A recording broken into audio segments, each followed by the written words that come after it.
Still alive.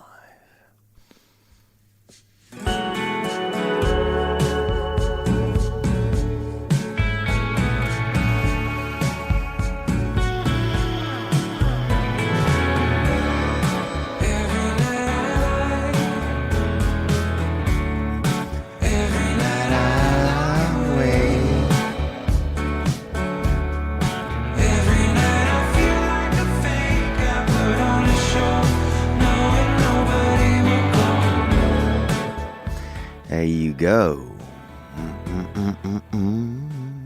You hear that? That is Every Night by Jameson Flood is the man's name, and he sent that in. And I appreciate that music submission there. It's beautiful music there. You know, that sounds like somebody's getting,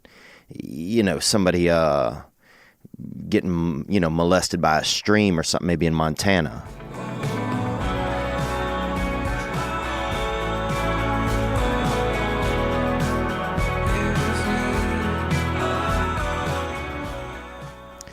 You know, that sounds like somebody's somebody's hitting on your mother at a bar while you're, 9 years old and you're just, waiting over by the cigarette machine, beating on it like it's a video game and trying to find something to do.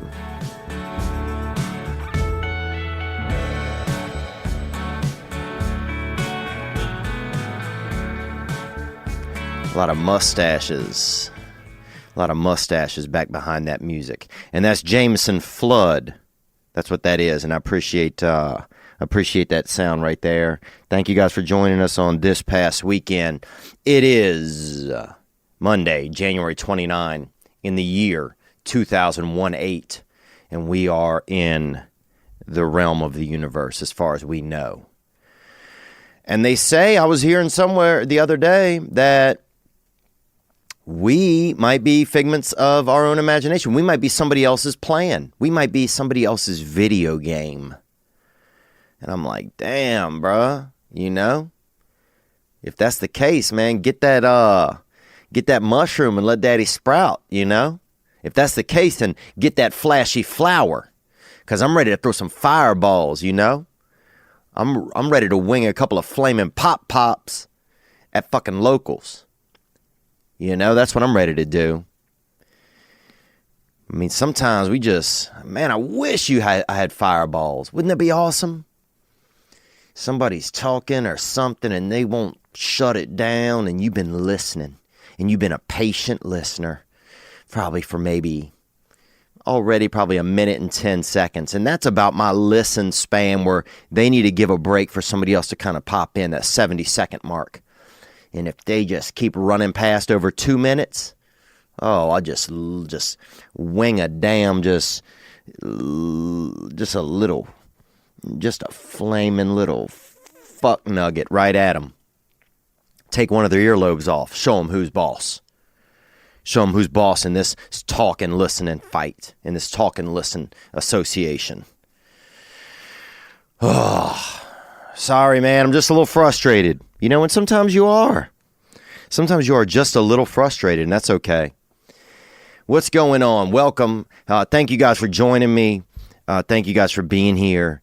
Thank you for being alive. I had a pretty wild weekend. I'll get into that first. I got a new bed. The old bed, not that good of luck. I had this bed probably for maybe 3 years. Not a lot of sex in it. Not a lot of good sex, that's for sure. Definitely a lot of awkward kind of laying there. Talking about why, the sex wasn't good or why, had that PTE, that part-time erection. Because my erection, boy, that thing will file for unemployment like a motherfucker. My erection like to get that disability check. So, this bed hadn't really seen it. And also this bed, it kind of looked like a, I don't want to say a lady's bed, bro, because that is gutter. For a man to be in a lady's bed, that's not, and he don't have a lady, and he's just laying in a woman's bed at night. that is just something that is wild. That's something that is that's for outdoors. That's for another realm. That's not what's supposed to be happening in my life.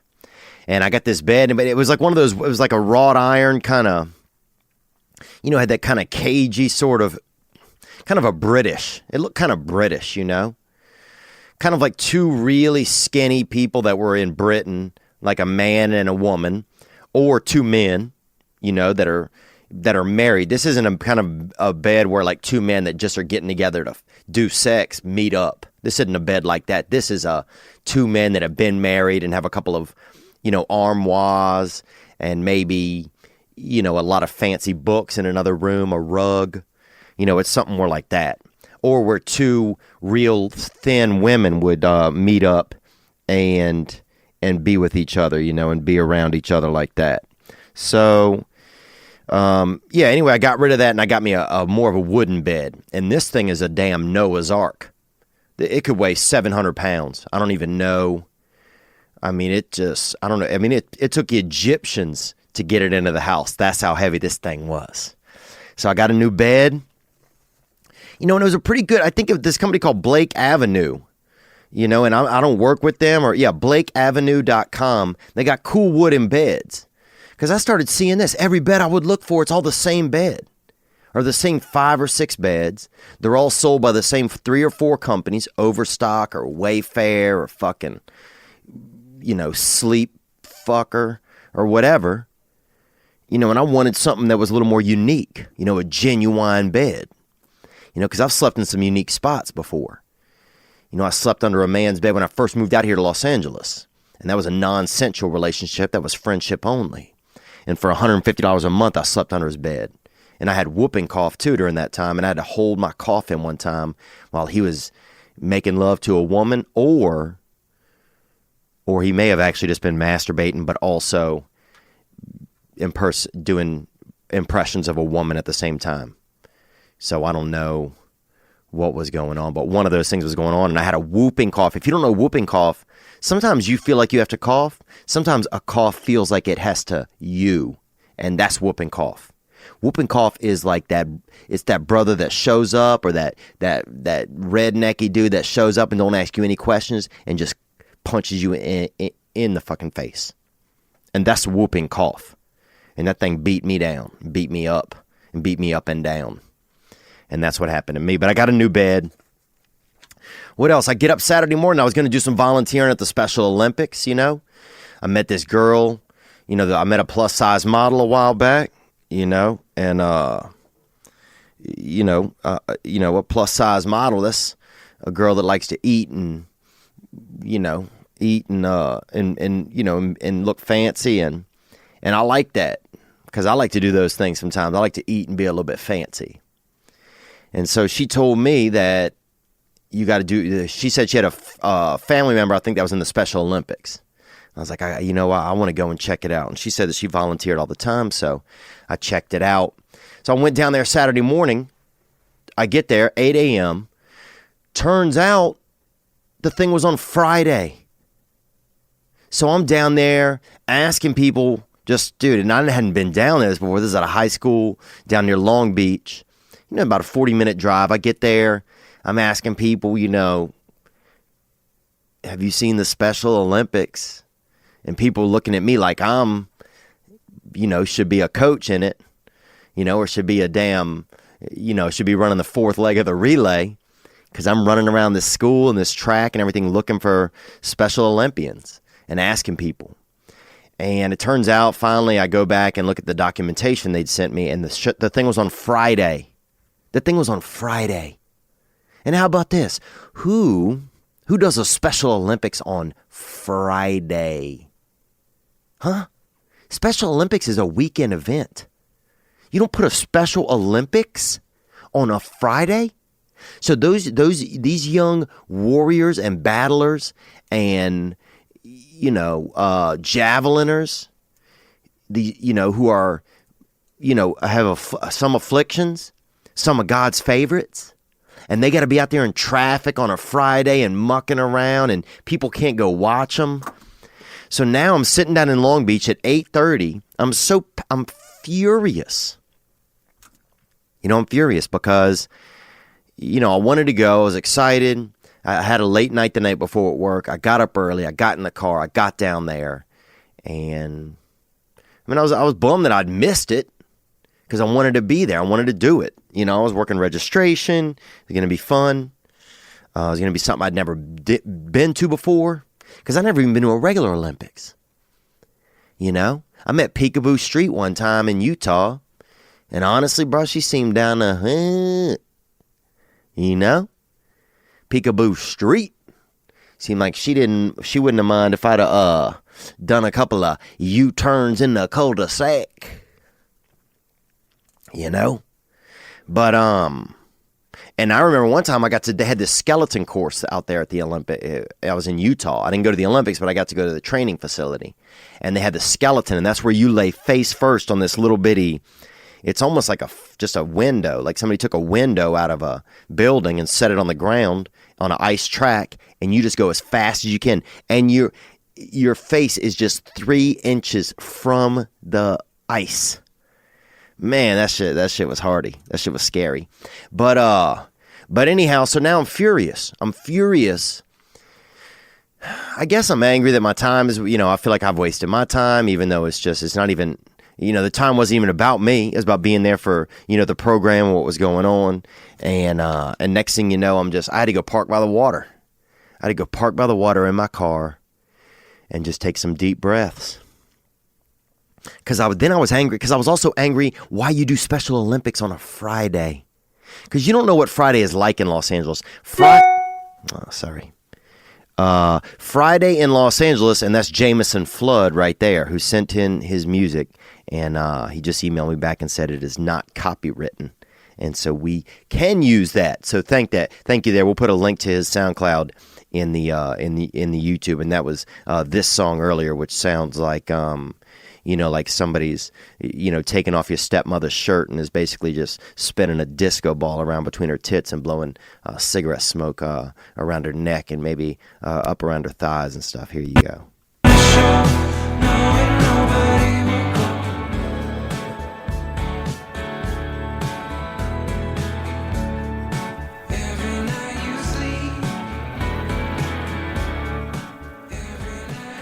And that's what that is right there. So, all right, I'm sorry. My audio was low. I didn't even realize that, guys. And now I'm coming in. Now I'm flexing a little bit. I had the wrong audio. Man, I just feel like, you ever had those times? Nothing's going your way. Nothing's going your way. I wish somebody would pull up with a damn van full of your way and just fucking dump that shit all over my body. Because sometimes I want things to go my way. So yeah, that's where I was. I was out there. So now I'm parked by the water because I'm pissed. I'm pissed for one, that I'm up, that I'm down there, that it's not going on, that I missed it. I'm pissed that I didn't read the documentation properly. And then I'm also angry that they do Special Olympics on a Friday. And I'm not even in them. Here I am angry about something that has nothing to even do with me. So that was pretty much kind of the highlight of my weekend. I hit a couple of men's meetings, a couple of, of the sobriety kind, and did a little bit of that. What else? I try to watch a little bit of that bee movie. It's about bees with Jerry Seinfeld. And I actually met a beekeeper one time off of Casual Encounters, and this is back when Casual Encounters was pretty popular. And that was a place where people that didn't know each other could meet up with each other blindly for sex or just for a friendship or even to fucking see some beehives. And I was out in, where was I? I don't know, somewhere, maybe, Missouri. And this gal, and I got invited I met this gal off Casual Encounters. Because I used to be out in that's the dark arts. When you're out there in the depths of the web, meeting up with strangers just to, to have some sort of a connection. And I wouldn't know, it wasn't always you were trying to meet up for some type of a sensuality. Sometimes you're just meeting up to see somebody, because you're out in these cities, sometimes you're by yourself.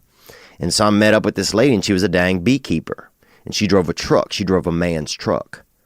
And so, it made me a little nervous when a woman drives a man's truck, because you know what sometimes comes along with a man's truck? A man. So I didn't want to get involved with that. But she took me out to the beekeeping range where she kept bees and I got to put on the suit and do a little bit of that, that smoke work, blowing that smoke, blowing that smoke all around and getting those bees chill, calming them bees down. Because bees are just like us. They obviously want the legalization of marijuana. No, bees want to, if that smoke hits them, they chill out. It's like basically what you do for bees is you create a little hookah lounge, and then they're so chill and calm, you steal all their honey. You steal all of that fucking butt sweet that they make. Because that's what they do, dude. They spinning honey right out of their butt. And that is damn remarkable. Imagine that. Imagine if we could do that. You find a baby who's got a full diaper, and then you just damn sweeten a cake batter with it. That would be God's plan right there. What are we even talking about? I don't know. Sometimes I don't know. What else happened this weekend? Yeah, I guess I don't know. Just been thinking a lot about my own ego and trying to do anything I could think of that would help keep my ego down. Having an ego is scary. Having this thing inside of you that just wants for yourself. That's scary. It's, at a certain point in our lives and as human beings, I'm sure our ego probably, we needed it more when we had to survive more. Now it's like you have to really mess up. You have to get to some low levels to not survive, especially in America. Other countries, they'll leave you out there on the road. You'll turn in India, you'll be a fucking speed bump in a week and a half, dude. People will be driving over you and no excuses. That's it. It's over. Your life will end like that. Some of these other countries. But in America, you can keep going. You can keep cruising in the US of A. And they'll keep giving you programs and assistance, and in welfare and double welfare and triple welfare and no whammies. Welfare vacation. They'll just keep giving it. In some places, people need it, and sometimes people don't. But we'll get, I don't know, man. I don't know. What else? I was thinking about, this weekend, I was thinking about when I was young, they had, I'm pretty gullible. And when I was young, they had a time where I didn't talk to my mother for probably about a year and a half.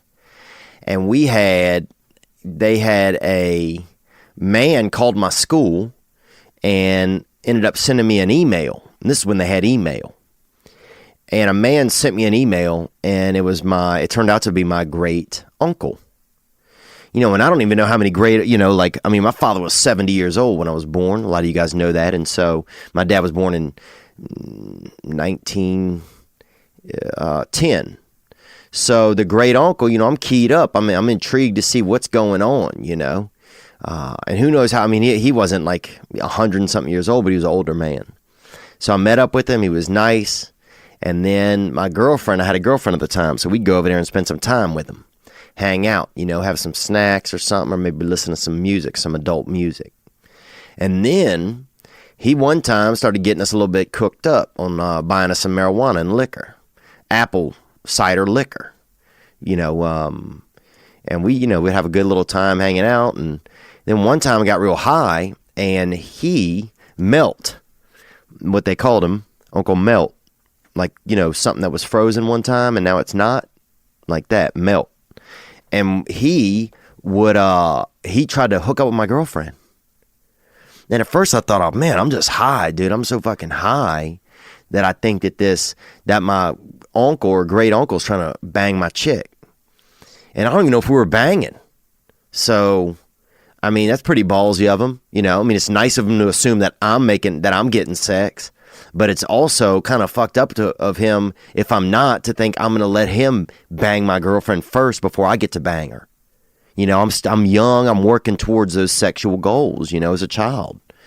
And so anyway, I thought, I was like, damn, I'm so fucking high, dude. I think this old dude's trying to fuck my girlfriend. And I'm like, this some killer weed. Because I've been around. I was high on some weed one time where I couldn't bend my legs one time. And it wouldn't have been bad, but I was standing up when I started smoking. If I'd have been sitting down, no issue, you know. But when I'm standing up already and then I can't bend my legs, that's, you know, it was just hell, dude. I'd have a friend of mine pick me up and lay me down. And I've been high, you know, where you don't know what's going on, right? But I hadn't been high where I'm like, holy shit, dude, this old dude's trying to bang my lady. And that's some killer shit. But turns out anyway, fast forward, my mom and I kind of reconciled, and I didn't go back over there much after that. And then my mom and I are talking one time, and you know, I'm just telling her, we're talking about family and stuff, and I'm telling her about Uncle Melt, and she's like, who? And I'm like, Uncle Melt, you know, Melton, I guess. I assumed it was, you know, short for Melton. If that's even a name now, I don't even know. It doesn't sound like a name now that I'm saying it. Melton. Have I met anybody named Melton? I don't know. But she's like, you don't. She's like, what Uncle Melt? And I'm describing her. She's like, you don't even have an Uncle Melt. You don't have an Uncle Melton. And I'm like, holy shit, dude. And that was it, man. So some dude I don't even know found me somehow through the school system, hung out with me and my girlfriend, got us fucked up, tried to bang my girlfriend. Like a senior citizen, dude, that I don't even know. So, you want to talk about the Special Olympics? We've all been out there in some damn Special Olympics. You know, we've all had some hurdles and some, you know, some things, some shot put, something we've had to get off our chest. You know, we've all done some, you know, I remember the first time I ever did cocaine, man, I was running. Somebody told me it was a performance enhancing drug. So next thing you know, I'm out there on a couple of grams of that white, you know, of that fluffaduffalus, bruh, of that, ooh, you know. And next thing you know, I ran 7 miles, dude, in a pair of orange Umbros out there in Baton Rouge, Louisiana, near the railroad tracks. High on cocaine, dude, I'd stop every mile and cup up on that dust and keep cruising. And that's where I was at, you know.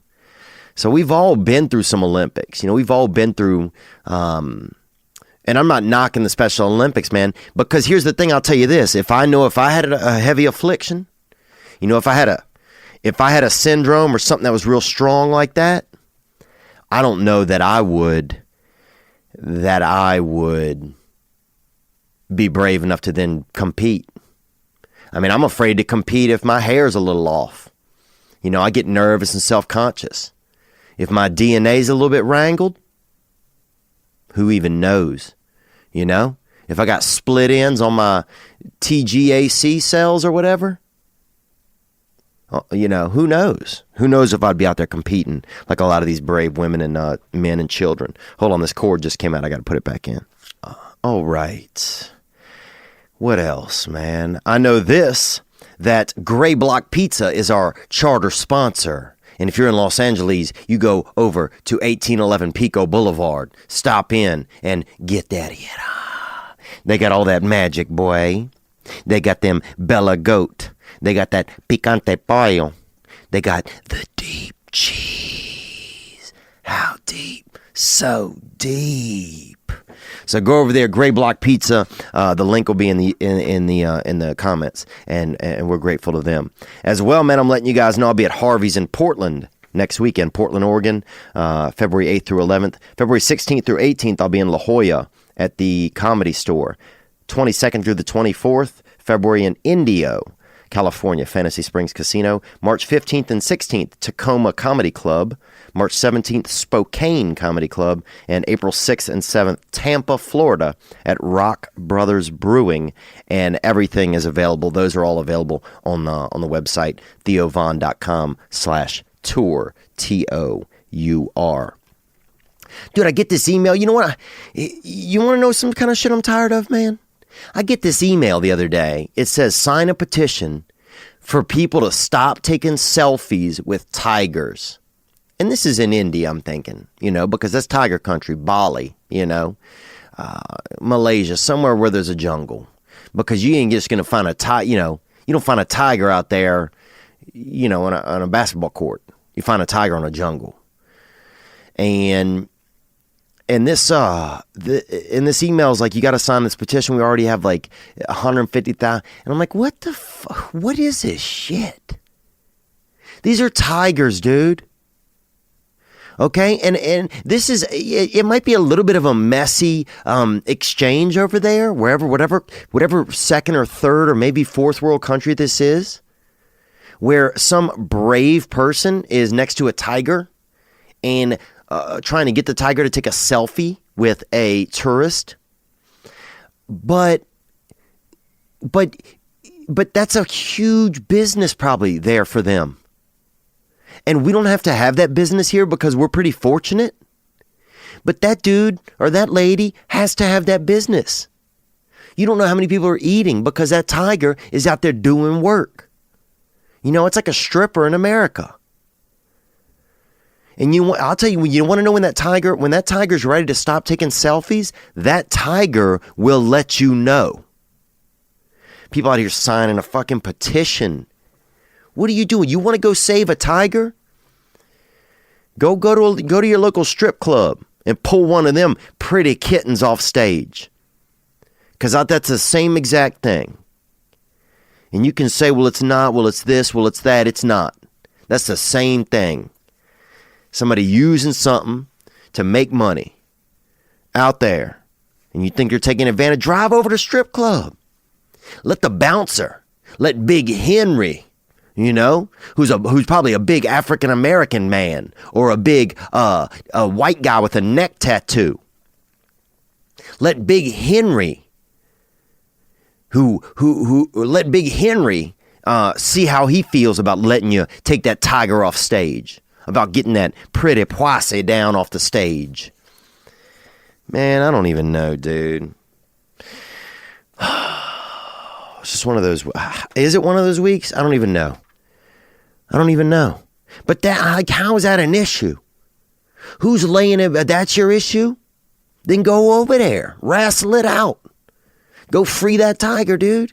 You seen that movie where that boy ends up in a boat with the tiger? Go take your chances. Go take your chances with that cat. Because that cat, dude, a tiger will lick your skull open. A tiger could, I bet, open your skull just with the friction of his tongue against your bone. So you're out here being like a dang jackass. Speaking of a jackass, man, I'll tell you this little news story. The Great Donkey Escape. A lone donkey was found leading a herd of goats and sheep through residential streets of West Covina, California, after escaping from a property in a neighboring city on Thursday.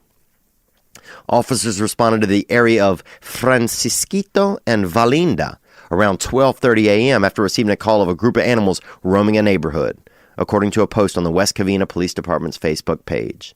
Police discovered the donkey, goats, and sheep slipped through an unsecured gate from a property. Is this the script to Madagascar? I feel like I just read the script to Madagascar. But I would guess, honestly, let's think about this, that donkey was probably down there doing some of those sex shows. And everybody thinks about the lady, you know. But you want to go rescue something instead of people signing up to take go down to Mexico. Just look in the donkey's eyes and see if they are okay with making love to these women. You'll know. The animal will give you a look. But obviously they're not. If this one's heading north, you know, this donkey probably running out of there. They should have checked, see if he had a couple condoms in his pocket, you know. Maybe it was that donkey. But things are going haywire right now, I guess. This episode's haywire. I don't even know what this episode's about. But I don't know what anything's about. Oh, man. Man, for some reason, I've just been feeling testy. I've been feeling testy. And I don't know why. You know, I don't know why. I've been trying to stay calm and stay chill. I got that new bed. That's a place I can rest.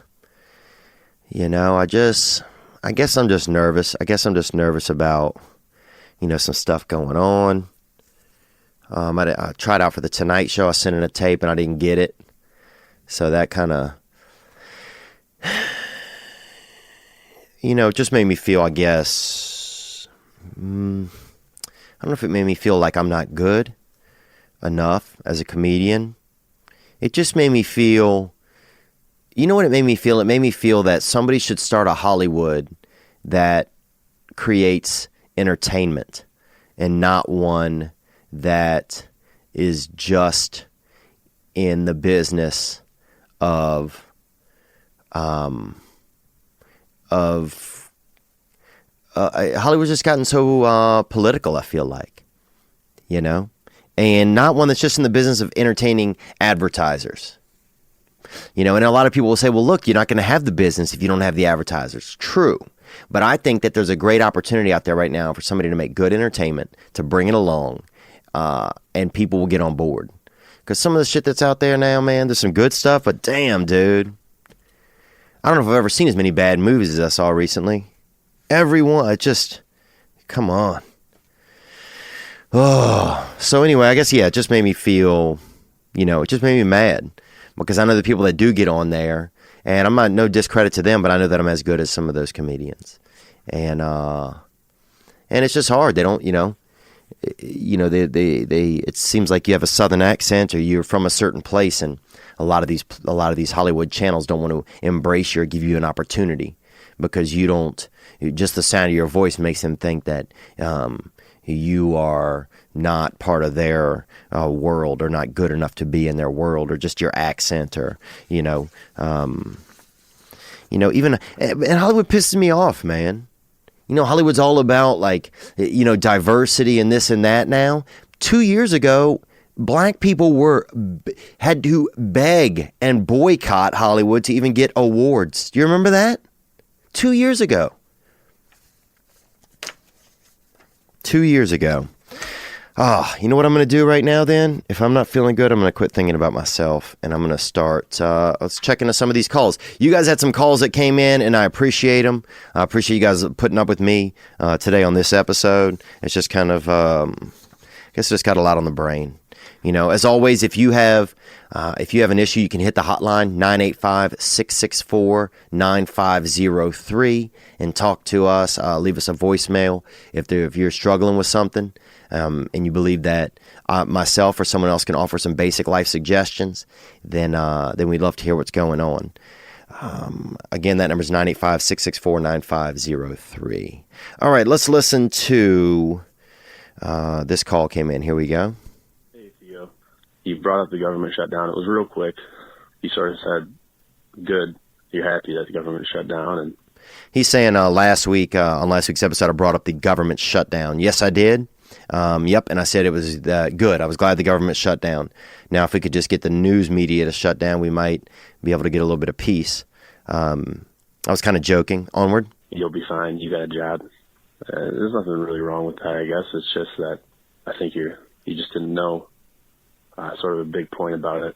The reality is that the people that shut it down, the senators, the House, those people, they still get paid. They're still working that whole time. Their pay is actually permanently authorized by the U.S. Constitution, so it never stops. Wow, I didn't know that. So government shutdown, the big dogs still get that feed. They still get that kibble and Benjamins. Onward. What the people it does affect, those are people like me. It does stop for people like us, and we do stop getting paid. Like a little about me and how it affected me was I got a lot of bills, and basically out of nowhere I get put on what's called furlough. And I'm basically told, hey, you're not getting a paycheck. You're not working. You're going to have a job when it's over, but who knows when that's going to be. In 2013 it was like 3 weeks, I think, two weeks. For the DOD it was a little less because the work I do is considered mission critical.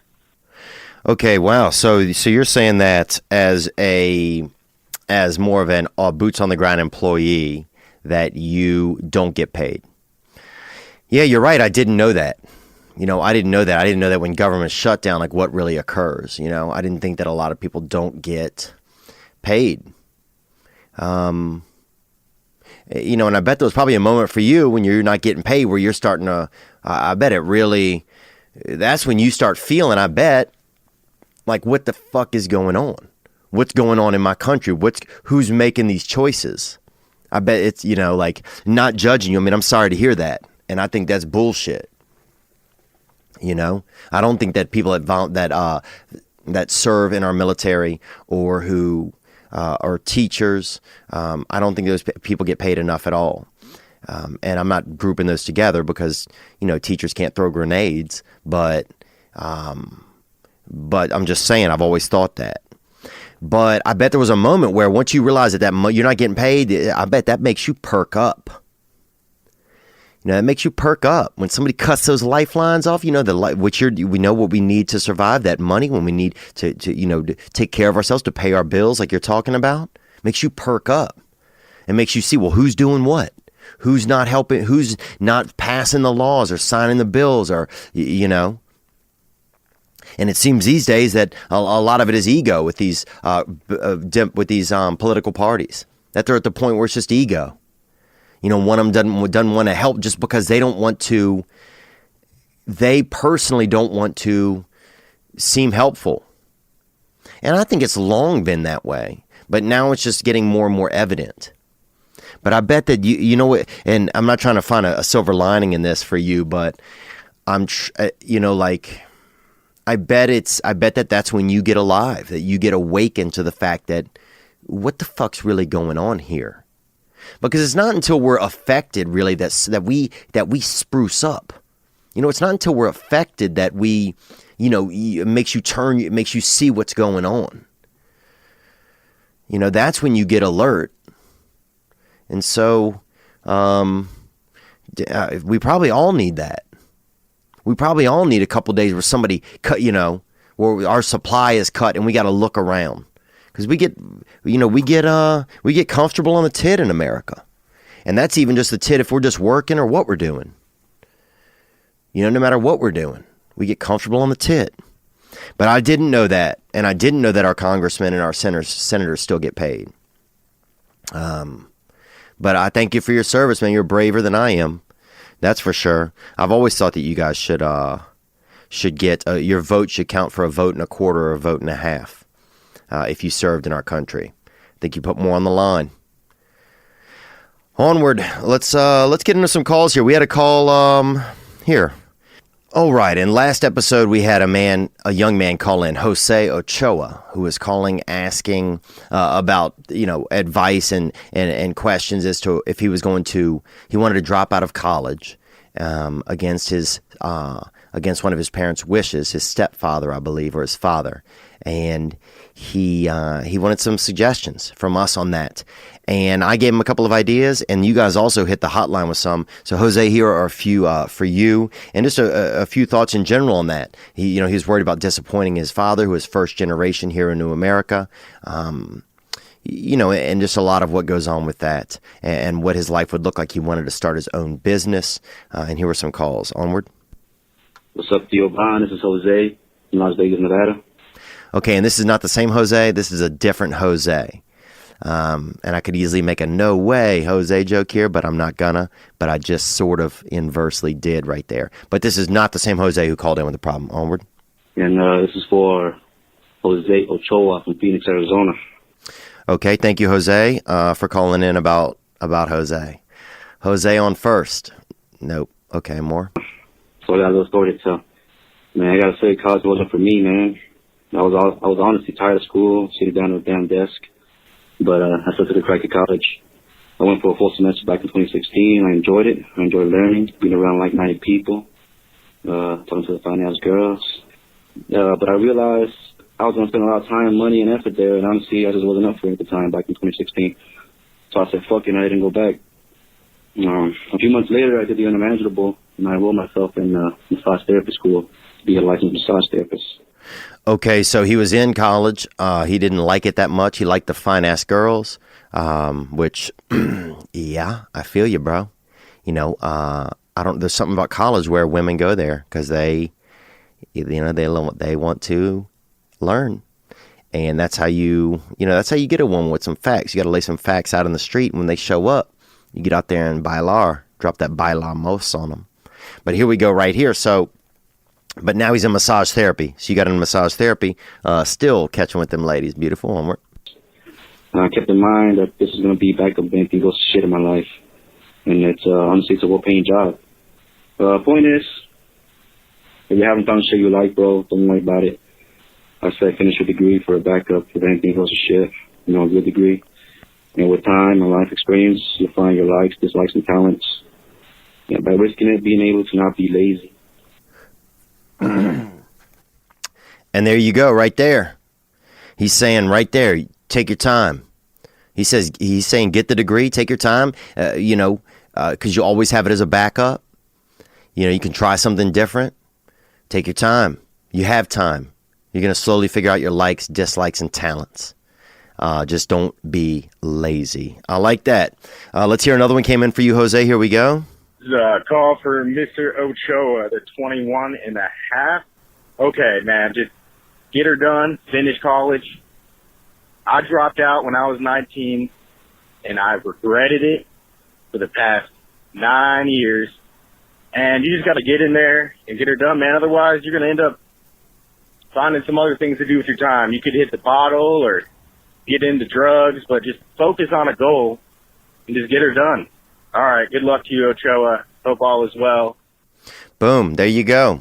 And that's some sound advice right there. If you're, because there is one thing, man. If I go back in time, if somebody showed up right now and they had a big, an empty sack, an empty burlap sack, and I said, hey, mister, what's in that sack there? And they said, they said, this is a porthole back to time. That's the only time probably that I would crawl up in a man's sack right there. So there you go. Finishing it up, there's something to be said for it. Getting it done, because you have idle time. That's the devil's diving board, Daddy. And the devil will jump right off of anything and land in the back of your fucking ball bag. So there you go, right there. Let's take one more that came in. Here we go. Yeah, Theo. Yeah, this is Justin. I'm calling from California. Thanks for calling, Justin. Onward. And I'm just responding to that Ochoa fellow about his decision about going to college or not. And I just want to say, I'm going through the same struggle right now. I'm trying to finish up. I'm almost done. Man, it's tough, because, these classes and stuff, there's a lot of bureaucracy and shit. You got to take these stupid classes you don't want to take. But, man, it's not really about the classes at the end of the day. It's just about meeting people, hanging out with people. I meet so many people, man. I never want to hang out with the same, people. Always hang out with different people. Expose myself, man. Because you never know who you meet. The connections are real. People you meet are real. Good luck to you. But, man, you may be missing an opportunity of a lifetime, man. And, and that's a good point. Because you ask anybody if they could go back to college, who went to college, most people would say yes. Most people are going to say yes. I mean, college is a fun time. You don't get that freedom. You don't get to be that free as you do in college. And I think that is something special that's, about being in like a 4-year university and getting that experience of going and living on campus. You just don't get it again. You don't even get that time in your life because as you creep up in age, people just there's more of expectations on you from society, and you might start to feel that, Mr. Ochoa. But that's there's some great outlooks right there. Go ahead, get it done while you're there. If you already started, finish it up. I dropped out and regretted it. It's not even about the college; it's about the connections. If you have a business plan idea now, you might meet somebody in college. Who's got the other side of it? Who's got the other side of your business plan? Because if there's anything that's tough to do is everything by yourself. Teamwork makes the dream work always. You want to meet up with people who are like-minded and who like to get things done, because you can't do it all. You need somebody to help with everything. This podcast, I need people to help with Patreon to support. We got we have our new camera being started up this on Thursday's episode coming up this week. We got new lights. We're gonna be able to have a guest in soon. I need an editor. I got an editor that's gonna come tonight and take off with this footage, and we'll be up to midnight on the phone or on Skype discussing it. But he has to have that skill set. I can't do it all. It's like there's a lot of teamwork. And you're going to need that, man, in a business idea a lot of times. Maybe you won't. But yeah, college is about the connections, the opportunity. And also, dude, you get that. I mean, they got a straight up buffet of breasts or wiener out there if you want it. I mean, college is that time to cut up. I mean, out here in the real world, you can't do anything anymore. So if you're going to catch some extra, if you're going to, get into some straight up Special Olympics, you know what I'm saying? If you're going to just be skeeting over somebody's, over that titty bar, if you're just going to be, you're going to be triple jumping some cock on some, up and down some lady's, leg or something, then you're going to want to do something. You're going to want to be in that college. Because you can't just recreate college somewhere. You can't walk into like a CVS or a Walgreens and just, say, let's turn the fuck up and start drinking and, doing shots out of people's asses. You can't do all that. You're going to need a real environment, and college, provides that. Last week we asked on the episode, I asked if any Boston fans get tired of winning. The Patriots are going to be in this final again, and it's, I think everything loses its allure, and even victory probably does. And this young lady called in with some thoughts on that. Here we go. Hey, Theo. My name is Jen. You were saying on this past podcast, you were saying that people are getting tired of Boston winning. And you said you heard a Patriots fan say that they are tired of seeing the Patriots win. Do we feel greedy? Yeah, it sometimes feels like that, I guess you could say. Okay. Thank you for calling, Jen. Onward. Okay.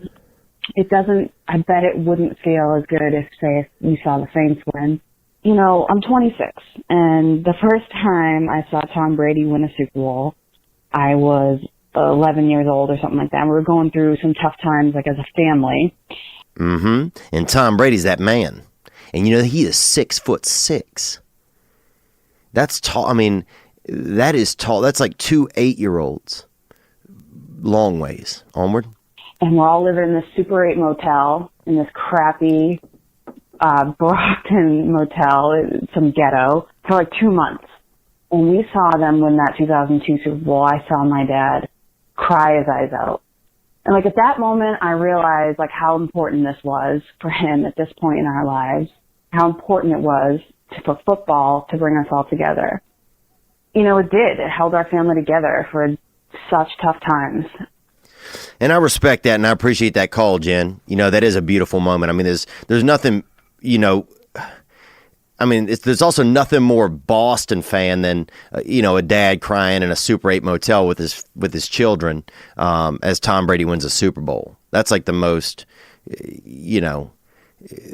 that's so real Boston, not fancy Boston. I mean, that's fucking unbelievable. Leaving the room to get, hit the ice machine by himself to have a few moments and come back in and celebrate, crack open a thing of grape, maybe grape soda or something for the kids or do something special, and yeah, I mean, that's Jesus Christ. A Super 8 too, man. I don't even think they went out. They were not doing well. The last I checked, they were down to like a Super 6 and people were getting murdered at some of them. But I appreciate the call, and there is something, there is something beautiful about. There's something beautiful about that. There's something beautiful about fanhood and how it carries generations. I mean, one thing I remember about my own father was watching Saints games, and he got me into them. And sometimes you're a fan because someone else in your family was. It gives you a bridge there. It gives you some sort of a connection. Especially with fathers and sons. A lot of times there's not a ton, since men don't really relate to each other very emotionally. There's not a lot of opportunities for that emotional webbing between men and their sons. So the fact that they can share a sports team together is huge, and it really does. There was nothing more that my grandfather wanted to see than the Cubs win. And he used to blow cigarette smoke in my face and cheat at cards when we were children. He'd take a big hit off that Marlboro Red, or, he'd be back there just blowing them Winstons, and he'd hit me with a big, and when I couldn't see or my eyes were burning, he would cheat at cards. But he loved the Chicago Cubs, and for most of my life, I've loved them. And when they won, I cried. I cried because I didn't really cry. I cried some for me, but really I cried for him probably. It just welled up in me that a lot of his life, this had been something he loved. And that's one thing that's kind of beautiful about humanity is sometimes, sometimes we carry out the dreams or the moments of those who went before us. And I guess that's kind of a neat thing that's kind of a neat rivet in who we are. It's like that's kind of an escape from our ego when we have moments like that.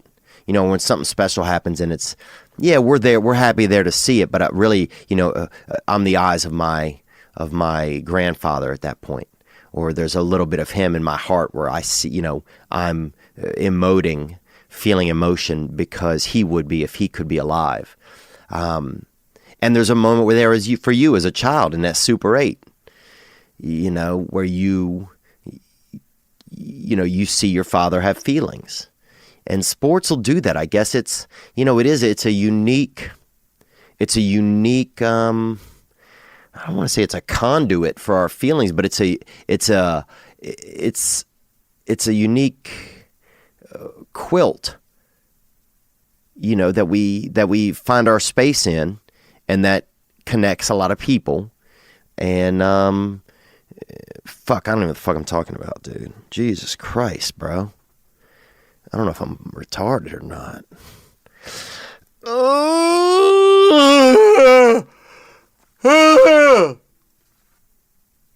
Man, my brain is just shitting the bed today. It's just shitting the bed. But sports does that sometimes. It's the catalyst for behavior. It's a catalyst for connectivity. It's a catalyst for, it gives us a chance to compete against someone else, or even to cheer our favorite competitors on. It's that, it's such a conduit for a lot of our emotions. It really, really is. But I appreciate that call, Jen. I appreciate that call. What else is going on? Oh, I got this call that came into me, and this was a question directed at me, and I'm going to get to this one. I know I'm just kind of jumping through calls here, guys. I don't know what's going on. So I'm just feeling weird today or what?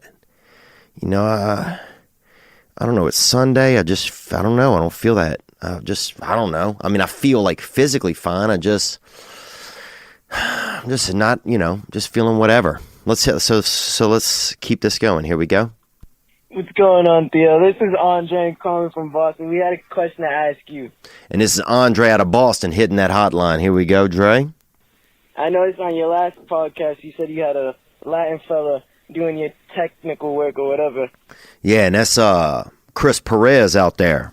And we got a Latino gentleman here doing that. And he's a unique specimen. He's pretty shy, but we might have him on soon. Let's see. Onward. Do you consider yourself a Latin fella considering you're half Nicaraguan? Because, I was born in America, and I'm Cuban and Chilean. My mother's from Chile, my dad's from Cuba. Damn, you that Chilean Cuban, huh? Whoo, boy. Damn, you sound like a fancy order of fish at one of those nice restaurants, man. That Chilean Cuban, dude.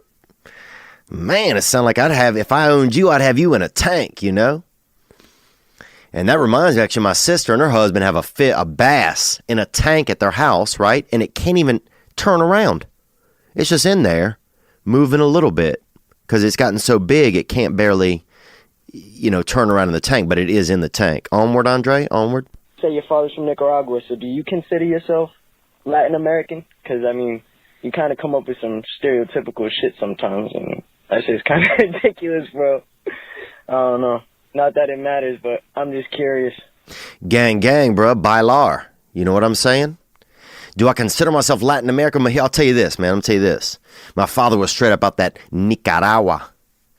And where my Nicars at? Where my real Nicars? And he lived there till he was 14, and he came over to New Orleans, or to America, United States of America. And he used to talk a lot in Spanish, man. I didn't know what the fuck he was talking about because I was a child, you know. And he was 70 when I was born. So by the time we got to really talking, he's about 80. You know, so he coming in kind of with that 80-year-old perspective, you know, slanging that Espanol around the house. And I didn't really get to feel him that much, you know, and feel that vibe of him.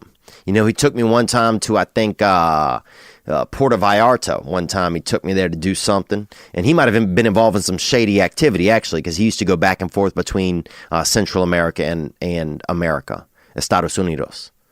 And I think he might have been involved in a little bit of shady shit. And I don't know what an 80-year-old man can get involved in that's shady. You know, probably not drug muling or anything like that. Maybe running a little bit of small bags of coke or something. I don't know. But he was caught up in a little bit of the dark arts right there. And I knew even as a child that something was, you know, a little bit wild going on. But did I feel it? No, because I didn't feel much from my father. You know, I remember him. He told me, obviously, he told me that I was a survivor. He told me that I had the heart of a lesbian. He always told me that since I was young, because I had that vibrant heart, you know, and I got hit by that Trans Am and survived it. And he told me, he told me that I'd be okay. You know, I think he kind of started to kind of prepare me for the fact that he wasn't going to be around forever. He got me into doing stand-up comedy, really. When I think about it, my father used to be that guy. He used to go to, you know, he was involved in some crazy shit, and he bought a Cutlass 88 off a couple of brothers, and it had speakers in the back. But he didn't mind the speakers because he was hard of hearing. So he'd be rolling through the town and through our neighborhood and stuff, you know, with a couple of 12s in the back. Just, you know, just killing them, bro, with some, whatever they were, 16s, I don't know what they were. But he couldn't hear it, but he had that bass. So he'd be listening to like NPR or all these political talk shows, Rush Limbaugh or something, and just Paul Harvey. You know, he had that. And one of the speakers I remember was blown out and some Chinese food got stuck in it. And he used to rattle, bro. It sounded like a huge fucking rattlesnake in the back of that trunk. And my dad had that, you know, and he had, and he was still trying to make some money because him and my mother were always fighting. He had to make some money to survive. But did I feel, you know, I remember kids in our neighborhood would call me a spick all the time. Because, you know, my brother and I and my sisters had, you know, kind of a little bit of tan skin. And for our neighborhood, for our town, we had very tan skin. You know, it was very, I mean, you almost, after us was just black. You know, there wasn't a lot of middle grade going on. So, and you didn't have a lot of mixed people back then. You didn't have a lot of mulatto people. You didn't have a lot of black, white people. And some people get upset at these kind of terms. Whatever, man. You know what I'm talking about. We didn't have a lot of people that were mixed. It wasn't as popular then. You know, you didn't have people with a black and a white parent or a black and a, you know, and we only had a couple of ethnicities, you know. So, you know, I didn't feel it. You know, my father would tell me stories a lot about growing up, you know, and he talked about they didn't have a lot of money growing up. He talked about the poverty that was in the country. You know, his family was down there. They worked in a church and they were building a church. And it might still be there. I'm not sure. I plan to go back sometimes. But I think what it did do, it inspired me to do a couple of things. You know, it's inspired me to try and learn Spanish.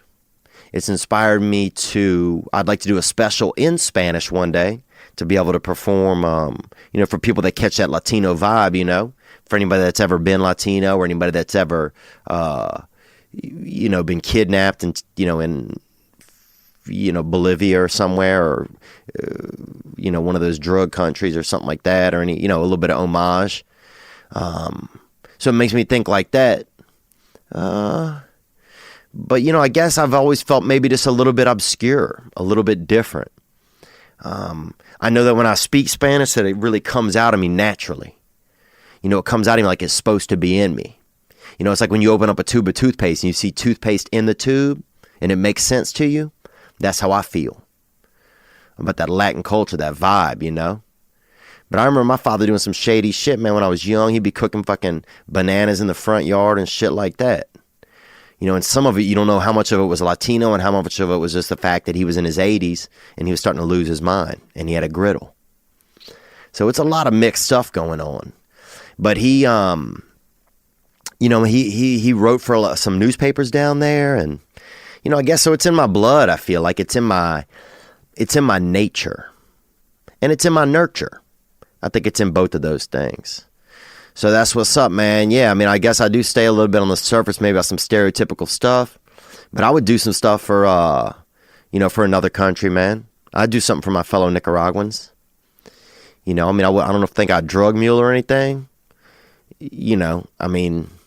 Honestly, I'd probably, if I put a couple grams up my bum, I'd probably hope they bust so I could get that free hit, and it wouldn't count as relapsing, or as not being sober. So I might, poke the bag with a needle or something before I put that, that sweet white unicorn up my buttocks. But anyhow, it's a good question, man, and I appreciate it. It's a good question, and I appreciate it. What else, dude? We got another couple of good calls that came in. I want to let you guys first know, of course, about ZipRecruiter.com.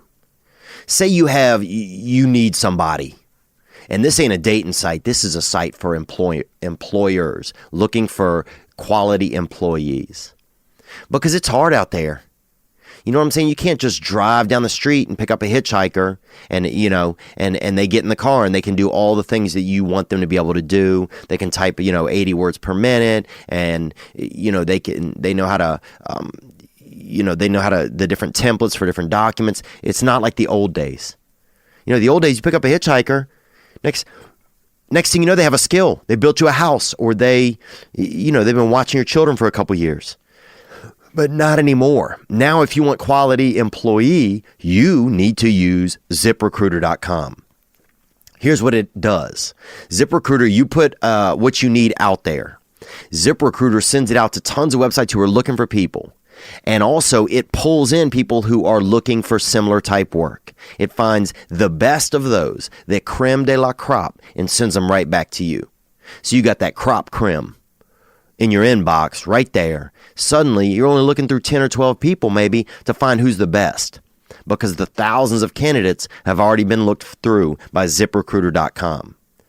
And you can try ZipRecruiter for free by going to ZipRecruiter.com/TPW. Use it or lose it. If you got a job, fill it. Try it for free. What do you got to lose, huh? What do you have to lose? A failing business? By making it better. That's all you got to lose. Try ZipRecruiter.com. All right, let's get into a little bit of stuff, man. Here we go. We got another call right here that came in, and I want to get to that now. Here we go. I just got a little problem going on. My wife recently started drinking, like a couple weeks ago. Okay, this gentleman called in, and I didn't get a name there, but his wife recently started drinking a couple weeks ago. More? Her first real night of getting hammered drunk, she wasn't with me. She was with her cousin, and she ended up texting the boy that she used to hook up with. So she just started drinking, and her first night of getting really drunk, she texted a boy she used to hook up with. More? I kind of just thought, whatever. We'll just move on from here. She was drunk. But then last night on New Year's Eve, she got pretty drunk again at my brother's house. We ended up having sex in the house, like whatever. Ooh, you had sex at your brother's house, dude? That's wild. That's so tricky. That's so goofy, dude, and silly. Okay, more? That's what husbands and wives do. But then later, she ended up hooking up with my sister-in-law. Wait, what is a sister-in-law? That is your brother's wife? No! Dude, if you and your brother end up banging or dating, dude, or touching each other aggressively, that is crazy, bro. And some places it's illegal. Some places it's not illegal. I think if you go on a boat and go off the coast a little bit, I think you have to be at least, 300 yards out or something. More? After, my brother went to bed, she just went downstairs with my sister-in-law. Literally, she did. Boom. Had to put that one in there. More? And they ended up hooking up, filling each other's private parts, So. Oh, yeah, dude. Touching that little thermostat, bruh. I know what you're talking about. You know what I'm saying? Woo! That cuda. What's kind of bugging me is isn't that something that every guy wants? Like his wife to be into chicks too, and him? But also, I feel like a little betrayed. I'm just wondering what everyone thinks I should do about the situation, or your thoughts on it. Like, should I be bugged? Should I just let it go? How do I handle this situation? That's a good question. How would I handle the situation if my wife hooked up with my brother's wife? Well, dude, look, here's how this is going to end up. And this isn't advice, but this is just what's going to happen is it's going to end up that you guys are going to start expecting it.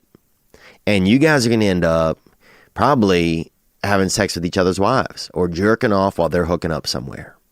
And if you think there's a safe, and some people, it's not just going to end up where y'all are going to end up giggling about this during a game of Uno, you know, or playing Foursquare together and laughing about it. That's not going to happen. What's going to happen is this is going to escalate. And you're going to see these people a lot because it's your brother and his wife. Unless something happens to them or something happens to you guys.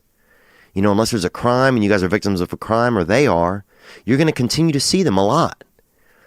And this stuff's going to escalate. And next thing you know, dude, y'all going to be buying toys and it's going to get exciting, honestly. You know, and I wish, you know, my brother and his wife, they got a lot going on and I don't have a wife and it's, you know, and I don't know if I don't want that for myself. My family couldn't handle that. But for you, it sounds like you're getting out there. You know, and I don't know. I mean, if people have thoughts, yeah, you guys can hit the hotline, 985-664-9503, and we'll get to it. If you have thoughts for this gentleman, his wife is hooked up with his sister-in-law. That's wild, brother. That is wild. Let's take one more call here, and this is from Andrea, I see right here. Onward. Hey, Theo. This is Andrea from Arizona. My question for you is... Thanks for calling, Andrea. More? At your age, not saying you're old or anything, mm-hmm. but at your age, do you feel like you need to be married and have kids? Like, do you feel that type of pressure? And do you even want that? Just curious. Oh, it's a good question. You know, I do want, most of the time, I want children. You know, most of the time.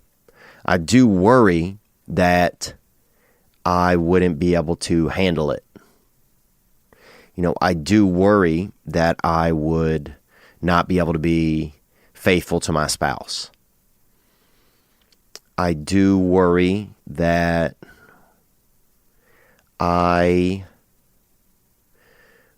would be caught in a situation where I am, you know, I have a family and you know, and things don't work out with the wife, and then I have to let my kid down because his parents aren't married anymore. So I think those are a lot of things that, you know, and that's fear. A lot of that's just, you know, things that I fear. I mean, that really scares me. Some of those things. I love children. You know, I talked to my niece today, and she auditioned to be in the school play in Louisiana, and just hearing the excitement in her voice and what her life is like and how everything sounds like so big and how the little things are so important to her, and just hearing a little person talk to you, you know, there's a lot of like little joys there. You know, I want to be able to make sure that I'm healthy enough to make sure my kids have an emotionally stable environment. And that's, and some people had called in a few weeks ago about some of that kind of stuff, about, you know, things you could instill in your son if you had a son. For a woman that was about to have her second kid, a lot of people called in and had some suggestions for her. But yeah, I would like it. You know, I would like it. I think I just have some fears. You know, and sometimes I still don't want to grow up. That's the hard part.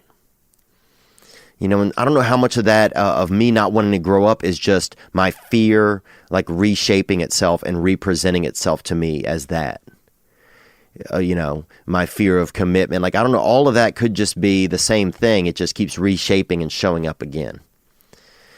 But it's tough, you know, it's tough. You know, I live in an environment out here in Los Angeles. There's not a lot of examples of that. So to go and and do that and get healthy in that way, in a healthy relationship and healthy marriage, it's obtuse for what's happening out here. So I'm not saying that that's wrong or anything, but you have a lot of examples of that's not what's happening. But I think there's an ideal inside of me that I would love to have a loving wife that I am able to love and support. I'd like to have some children, that feel connected to me, not to just, that it seems like I'm connected, but really that I can connect with, and that they know that I care. And I'd like to be able to have a home where, maybe do some foster family. I mean, I think about a lot of stuff like that, and I know that I have enough like love inside of me for that kind of stuff. I just don't know sometimes if I can fend off my own dark arts, and my own, hold myself together enough to get through it. But I'm hopeful. I'm hopeful, and I hope that if I stay in in environments where I'm learning from other men and thinking about this kind of stuff and answering questions like this, that that my brain and heart will continue to get to know each other better and find a comfortable ground where they are sure and confident that they'll be able to get me through, not just me, but my family through those times. A lot of it's ego. My ego is dangerous. My ego can be dangerous. And I got to get my self-worth a little bit better. That's one of my problems sometimes, I feel like, is that both of those things. And it's crazy to have one at the same time as the other, to have like a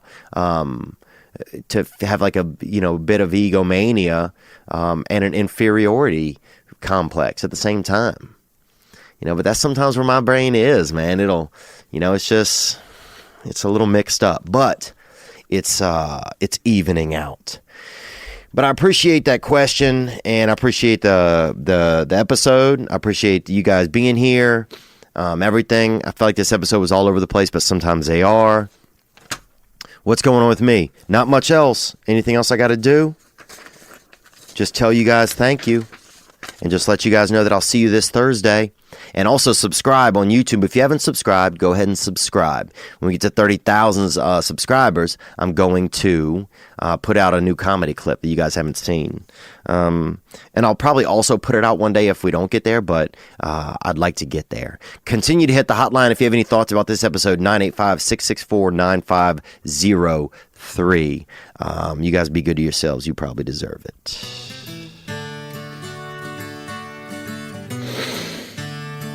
Oh, am I tired? What am I? I don't even know what I am. Sometimes I just don't know what I am. Celebrate living, celebrate misery. You know that soon we're gonna die. But thank you guys for being here with me today. I think I needed that. Ladies and gentlemen, I'm Jonathan Kite, and welcome to Kite Club, a podcast where I'll be sharing thoughts on things like current events, stand-up stories, and 7 ways to pleasure your partner. The answer may shock you. Sometimes I'll interview my friends. Sometimes I won't. And as always, I'll be joined by the voices in my head. You have 3 new voice messages. A lot of people are talking about Kite Club. I've been talking about Kite Club for so long, longer than anybody else. So great. Hey, sweetheart, here's the deal. Anyone who doesn't listen to Kite Club is a dodgy bloody wanker. Do you know what I mean? Hi, I'll take a quarter pounder with cheese and a McFlurry. Sorry, sir, but our ice cream machine is broken.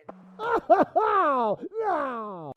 I think Tom Hanks just butt-dialed me. Anyway, first rule of Kite Club is tell everyone about Kite Club. Second rule of Kite Club is tell everyone about Kite Club. Third rule, like and subscribe wherever you listen to podcasts or watch us on YouTube, yeah? And yes, don't worry, my Brad Pitt impression will get better.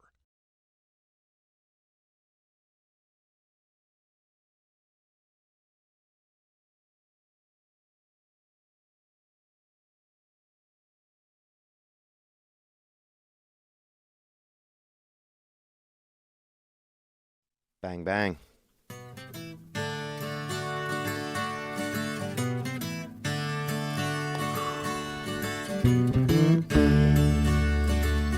know it. It's that old familiar thing.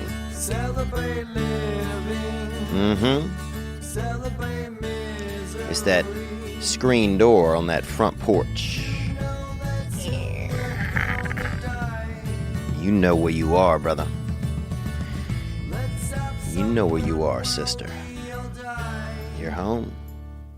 Celebrate our days. Oh, man. Thank you guys for being here with me today. Happy Monday morning to you. And it is Monday. And it is February 5 in the year 2018. And we are here in outer space. Can you believe that? We're in outer space right now. And everybody's always talking about, meet me at the mall or, GPS. Dude, we are in outer space. We are astronauts. You realize that? We are astronauts right now. So if you meet somebody and they seem like they might be a little bit foreign, they might be an alien. And I'm not talking about an illegal alien or illegal. I'm not talking about anything like that. I'm talking about if you meet somebody and they got this crazy look in their eyes and they seem like something wild is going on, like they're picking their nose, but from the inside of their body without even using their fingers. If they seem geeked up, like the universe is just tickling a feather against the back of their brain stem, then maybe they're an alien. I mean, it's not that far-fetched to think that there could be aliens amongst us. Why? Because we live in outer space, guys. That's why. And if you were an alien and you came here, would you tell everybody? Would you tell everybody you're an alien? Probably not. You probably wouldn't. That's the first right there. I caught it. You probably wouldn't tell anybody you're an alien. Or at least in the past you wouldn't. I think these days, now you might tell people, oh yeah, I am an alien. Because now it's like the me generation. Now you'd be at a party and you'd have, a couple gin and tonics. And next thing you know, you're over in the corner showing one of your neighbors your frickin' tentacle dick or whatever, or showing your, how your nipples can light up. You'd be now, I think if we're going to know if there are aliens amongst us, we will know it soon, because I don't think that people can keep secrets as well as they used to. And maybe that's just me being, a little bit outlandish, but I believe that. I don't think we can keep secrets as well as we used to. There's not a lot of sacredity anymore. Things aren't as sacred. And I know secret doesn't then go to sacred. I know that's not how it goes. I know that those two words aren't connected, but in a way they are. It's, there's not a lot of secrets anymore. Everything's out there. All the information, it's all out there. And they say knowledge is power, and I think it is. But I also think some of it's just, you can go on with them facts, Jack. Why don't you put your facts back in a bag and go on back down this mountain? Because we don't want all that around here. And I'm not saying that I don't want to be informed, but I just want to say at a certain point for me, where information starts to beat down on my imagination, where I can't even, where imagining isn't even as fun, adios, amigos. Or adios, migos, if you're listening to them rap boys. Because that's where I'm at. Super Bowl is on. I met Gerard Butler. Got to talk to him the other night at the Comedy Store. So, sometimes things are planned. Sometimes God have plans, or a higher power have plans for you. And that's what happened, because I know in the past I'd planned on meeting Gerard Butler, and then I didn't get to meet him, and here he was, bam, him and his buddy, his boy Freddie, and they popped out and said, what's up to your boy? And we chatted for a while, and it was a good conversation. We're going to talk about the Super Bowl. Here's what I'm doing. I just watched the first quarter, and then I decided I'm going to start podcasting. And for me, man, out the gate, this bowl I wasn't feeling as into this Super Bowl. I don't know if anybody else felt that way. it didn't feel like the Super Bowl to me. You know, I'm sitting there and I'm like, man, this is the Super Bowl? It just didn't feel super. It felt like a regular bowl. And that's kind of the vibe that I got. It felt like a regular bowl to me. I was like, oh, is this? It felt like a regular game. And I don't know. First I wondered, well, maybe we're so used to things happening so fast now that the 2-week delay between the championship, NFC and AFC championship, and the actual Super Bowl, that's gotten to the point where it's too long. That was one of my first thoughts, like, you know, because there comes a time, like, there's a point where everything jumps the shark. You know, like those Beats by Dre headphones. Remember those 3 years ago with the wide headphones? They're similar to the one. They're similar. They're similar to the ones that I have on in the YouTube. They're similar to the ones that I have on in the YouTube, if you can see the YouTube. You know, these Beats by Dre. But they were the big headphones, right? They were the coolest thing.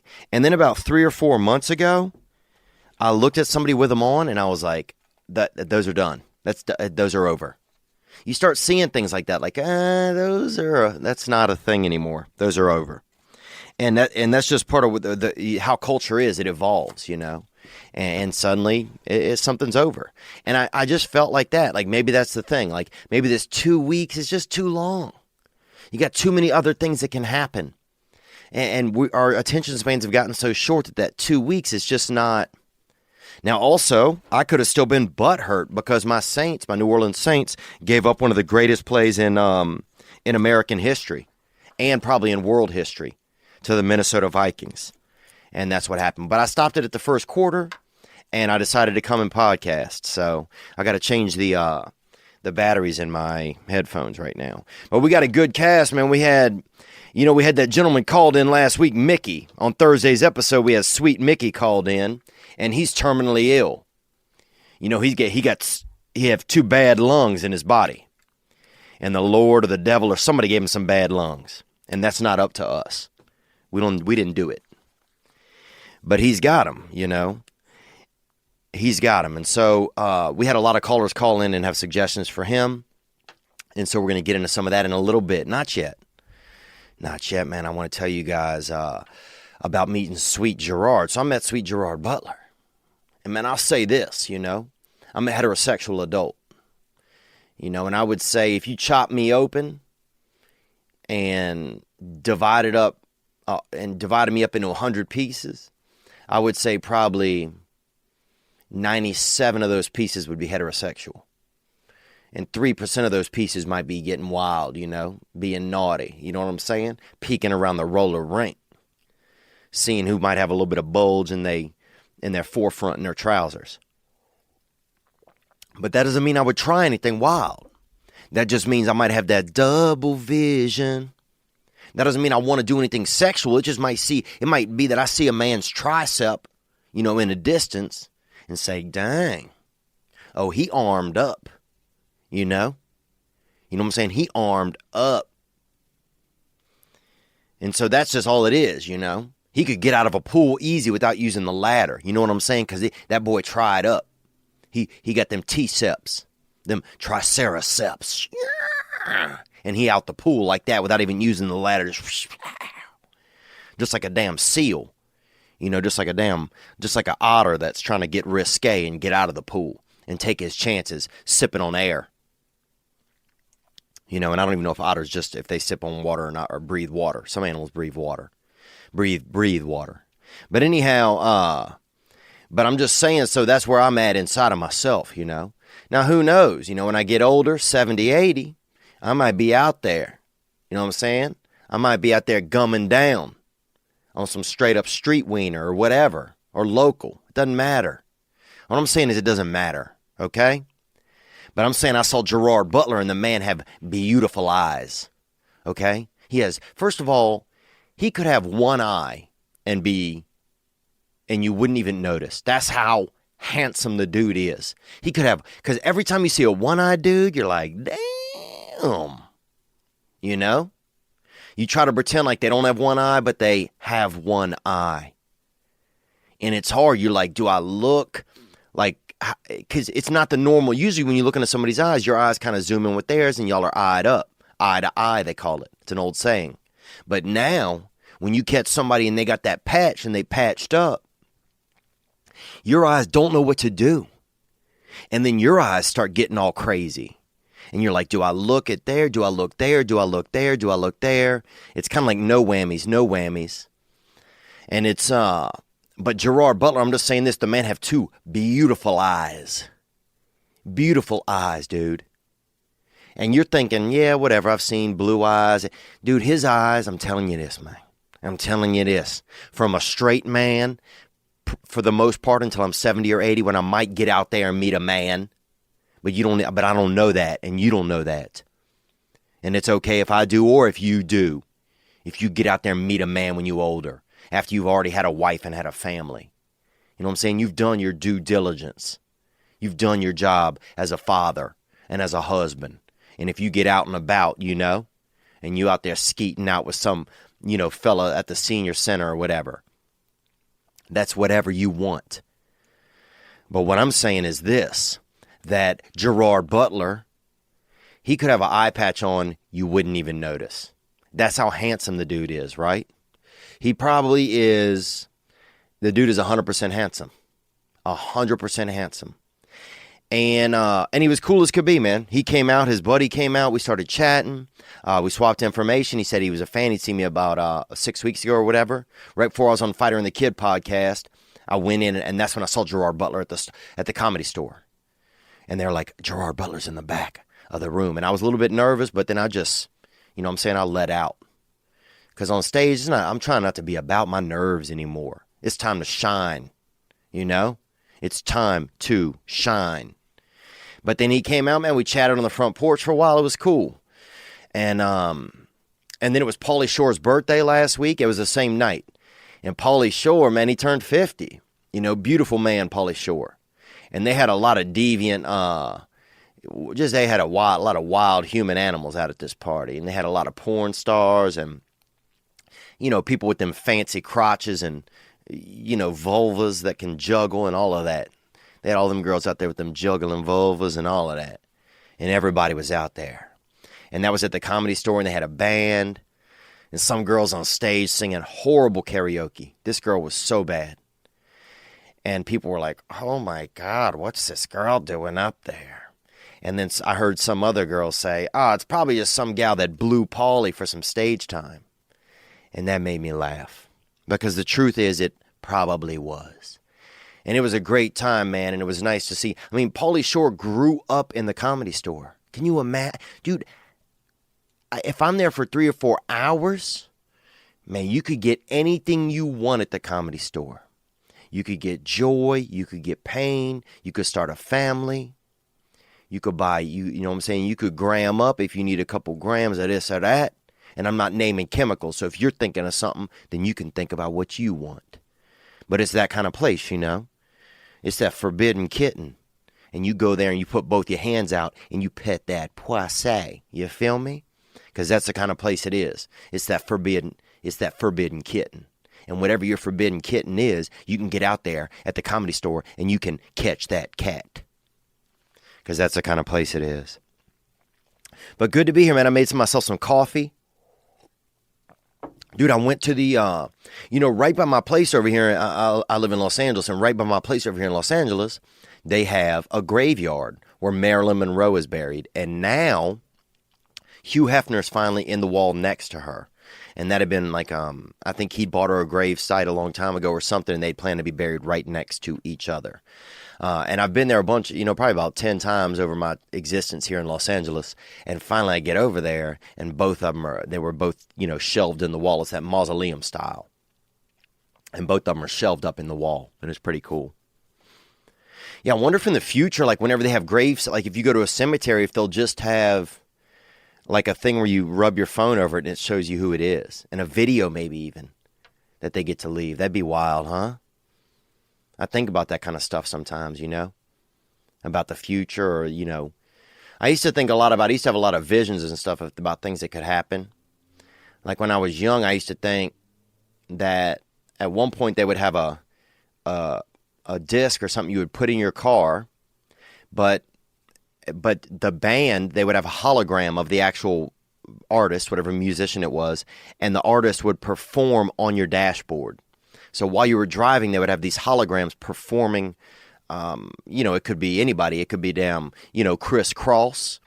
It could be, Gerald Levert, Hall & Oates, Lyle Lovett. It could be anything. Sting, Steven Seagal. It could be anybody performing on your dashboard. And I used to have ideas of that and visions of that. But yeah, man, I met Gerard Butler. He was beautiful. And he was cool, man, And I'm not saying I'm trying to wind up on Gerard. I'm not trying to be like that. And they call him Jerry. One of his buddies called him Jerry. I'm like, damn, bro, that's Jerry. That's fucking two-eyed Jerry right there. I mean, and this guy had portals to the nether sphere. He could be an alien. Gerard Butler could be an alien. And it's like, are there aliens out there? A lot of questions already in the air, guys. Are there aliens out there? Do Gerard Butler need two eyes? Dude, I'm just telling you, man, I'm not trying to be wild. When I was growing up, I had a friend that he had nice blue eyes, and I always was jealous. Because, look, let's be honest. Blue-eyed people are doing well. You don't see a fucking homeless dude with blue eyes. You know what I'm saying? You don't see some dude out there, jaying out behind the Shonies, Some guy self-skeeting in a van out there by himself out there, outside of a Widespread Panic concert, all hopped up on ecstasy or something and fucking a damn grilled cheese sandwich in a van. One of those vans with a ladder on it. Where's the ladder go? What the fuck? Talk about hooking a ridiculous accoutrement to something. Hey, here's a van. How can we make it look cooler? Let's put a fucking ladder on the side of it. Guess what? You go up the ladder, you're on top of a van, you idiot. Why don't we hook a water purifier on the side? That's cool. You know what I'm saying? Why don't we put a paper towel machine on the side? Right? In case you're having one of those crazy days where you got wet hands and you're standing outside of a van. Some of the shit they put on there, we don't need all of this. Let's put a soap dispenser on the side of the van. Actually, that's kind of cool. Because if you milling around a van a little bit too much, dude, you can, you know what I'm saying? You wouldn't be surprised if you came in a little bit dirty. We tried something a little different this week, man. I decided to not have, usually I got Shy Chris Perez, and that's my Latino sidekick who's here affiliating and helping out. And I got Corey Kaz, who does the editing. And I got Bud Galloway, who came to fix the studio up this week and make it bigger, which he did. Also, he didn't clean up anything, and he hit all the cables. So, basically, it took me fucking 2 hours to set this shit up. But, what am I going to do? Try and be grateful. That's it. Be happy that at least anybody wants to come and help out and be a part of things. That's it. That's it. That's it. Because I'm not going to be an alien to myself. I'm not going to be an alien in my own life. When I start just holding too much regret or too much judgment, that's when I feel my inner alien key up. And that's when I want to climb up that van ladder. Maybe there is a good point, when you're just standing outside of a van and you're like, fuck, man, I can't take it just, being outside of this van anymore. I'll see you motherfuckers later. And then it's just like, and you're just on top of the van. Whatever, man. That's what's been going on. But I met Gerard Butler, beautiful two-eyed Jerry. They called him Two-Eyed Jerry. They had a train hit another train in Amtrak. And I'll say this, man. That's the risk you take on the track, baby. And I hate to say that. But that's the risk you take on the track. And I've been on Amtrak, man. And they had a dude on there one time I remember something was in his eye socket. He could put a lit cigarette, in between his eye and that eye meat that's right under your eye. And he could inhale it that way. And that was wild. And we would watch him do that at night. Me and my brother, we used to take that train, from Hammond, Louisiana, all the way up to Chicago, Champaign-Urbana. And my grandfather would pick us up there. And then he would drive us over to my grandparents' house where we would spend some time.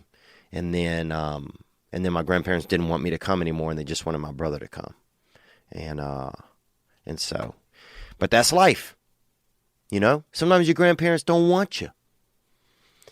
You know, what are we going to do, bro? We're going to move onward. That's it. But that game is rocking right now.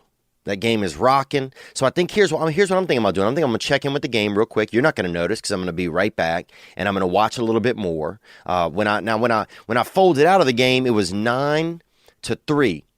Somebody had missed an extra point, and that was Philadelphia. And Philadelphia is that city of brotherly love, you know, and it's very much like New Orleans. They got that vibe. You know, they got that African American culture. They got that black vibe.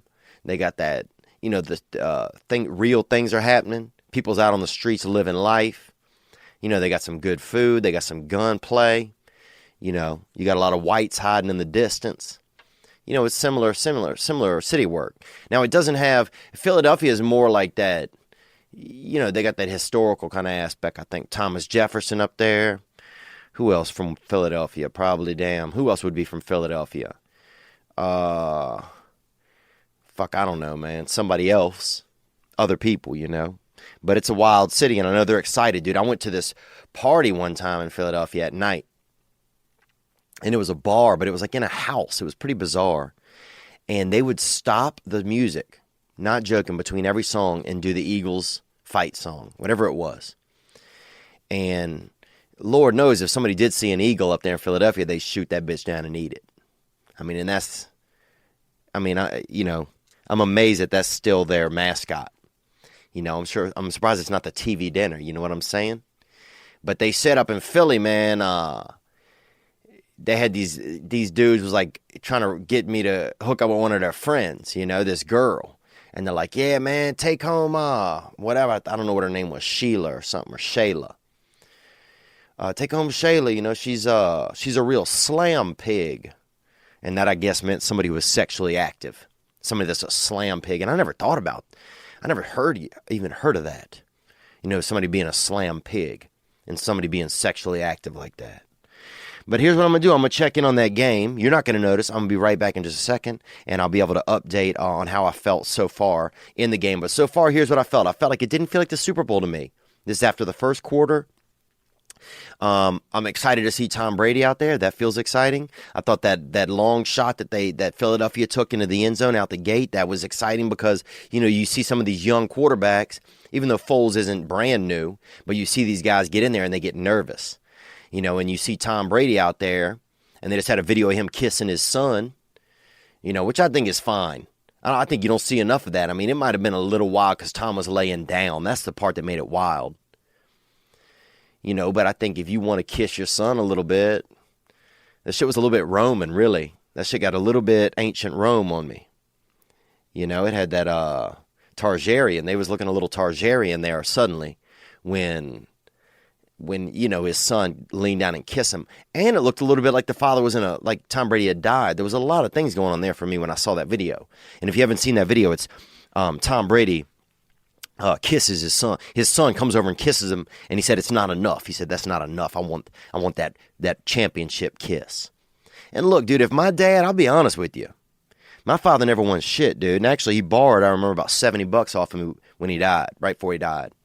And when you $70 off of a damn 16-year-old or 14-year-old or whatever, that was probably 70% of my retirement. You know, and he borrowed that money off of me. And look, I'm just saying I'm just saying this. If Tom Brady's my dad, dude, I would kiss him. Man, I would have kissed that dude, bro. I might even kiss him on the neck a little bit, you know, and not even sexually, just like, fuck, this is my dad, you know?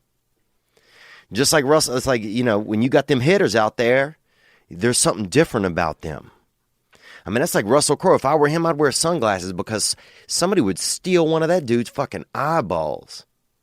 Like, that's the thing. If I ran up on Russell Crowe, man, and I had a piece on me or something, you know, man, I ain't taking his wallet, I fucking pull that piece out, put it up by his dome and say, give me that eyeball. You know what I'm saying? Fucking spit that bitch into a cup, Jerry. You know? What did I call him? Russell Crowe? I meant Jerry Butler, man. Gerard. Spit that, you know what I'm saying? I don't know if your eye socket can spit something out, but spit that eyeball into a cup, Jerry. Because I'm auctioning this bitch off the internet. And then fast forward years later, I'm on a train on an Amtrak and I see a guy in the corner smoking a cigarette out of his eye socket, empty eye socket, and it's Gerard Butler showing out, showing his new skills. Because when you're a man like that, I don't think you fade fast. I think some heroes have hero built into them. You know, and that reminds me, I saw John Mayer the other night at the Comedy Store. And I know I'm name dropping in this episode, but it's just crazy. I got into a conversation with him. We talked for about 8 minutes. And I'm not bragging. I'm not fucking whatever. You know, John Mayer's a wildcat. I mean, I'm envious of probably some parts of his life. I'm certainly envious of his brain. I'm envious of his music style. Probably most of his life. Dude is also tall. You know?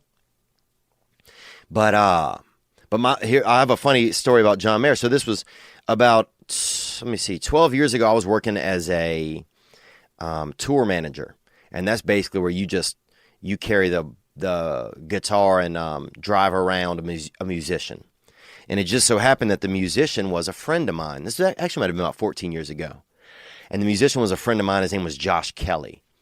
And so next thing you know, I'm driving Josh all around the country, and he hired me as his tour manager because I was his friend.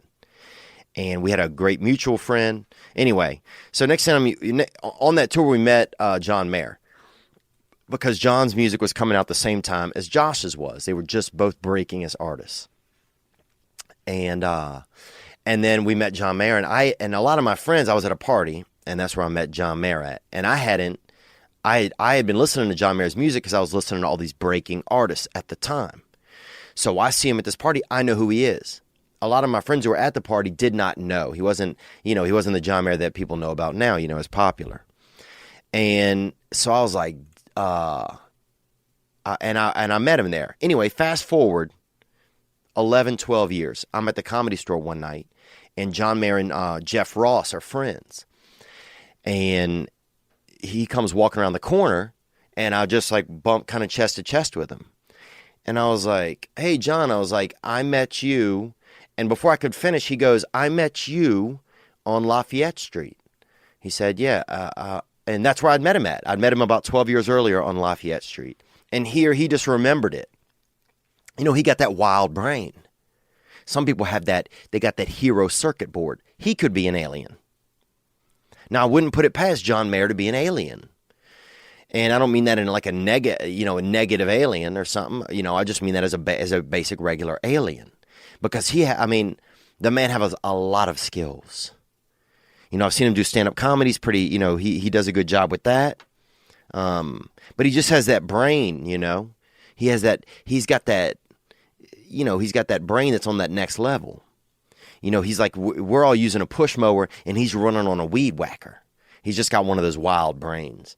And I think if there were aliens amongst us, that's probably what they would have. Because that would go under the radar. If you see something out in the distance, with 4 arms, we already shoot things with antlers. So even if something shows up with an antler, it's fucking clock, It's taking a couple slugs to the dome, you know what I'm saying? It's all of a sudden, for every, buck or wildebeest out there, it's, every night is Detroit. Every night is Detroit.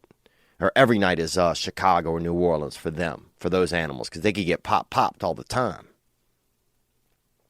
But anyhow, he has that brain. He just remembered, And then we talked the other night for a little bit, and it was we just talked about like dating and relationships and that kind of thing. But anyhow, just a crazy week, man. That's just, and that was this weekend. That was Thursday and Friday night. And that was this weekend. But I'm gonna check in on the game. I'll be back in just a second. You won't notice. And I'm back. Wow. So that was that halftime show. That's what I saw up until. And some good offense out there, man. The game's looking pretty tight. Philadelphia just looks fearless out there. Like, they don't look like there's a lot of intimidation, that these are the Patriots. You can see the Patriots' age a little bit showing.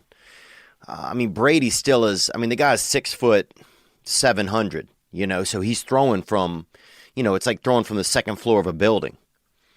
So he have that, that ability. Even when he's throwing downfield, it's like he's throwing downhill all day. He can throw a 30-yard pass and it's downhill. He just has that, he's got that ability. And that's what happened when you get that little lip lock from your son, you get that extra ability, I bet. He got that son love in him. He's got that vibe, And I saw the halftime show, and it was good, man. I thought it was good. I thought that Timberlake just really, he's like the closest thing we got to a black guy, I think, as white people. I used to think it was Michael Rappaport, but it's not him. It's I think Timberlake's the closest. When I was young, it was Rappaport was kind of that guy. You remember he was in a lot of he always played the black white guy, or the white guy in the black in a lot of black shows. But Timberlake's he's the closest thing that we got. I think he's the closest thing that we got. I thought he did a great job of just entertaining, and I thought he heated up as it went on. We started off, he seemed a little bit, he looked, he seemed however old he was. And by the time he got to the end, I'm like, damn, this boy, he might be about 14 now. If he performs for another 5 minutes, he's going to end up back on the Mickey Mouse Club, because he was running on a lot of good cylinders there. So that's it, man. That's all I got really about that. The game's still going on. Hold on. A little bit of our intro music popping in. The game's still going on, and I'll check back in a little bit. But Philadelphia was up by, I think, 8 or 10.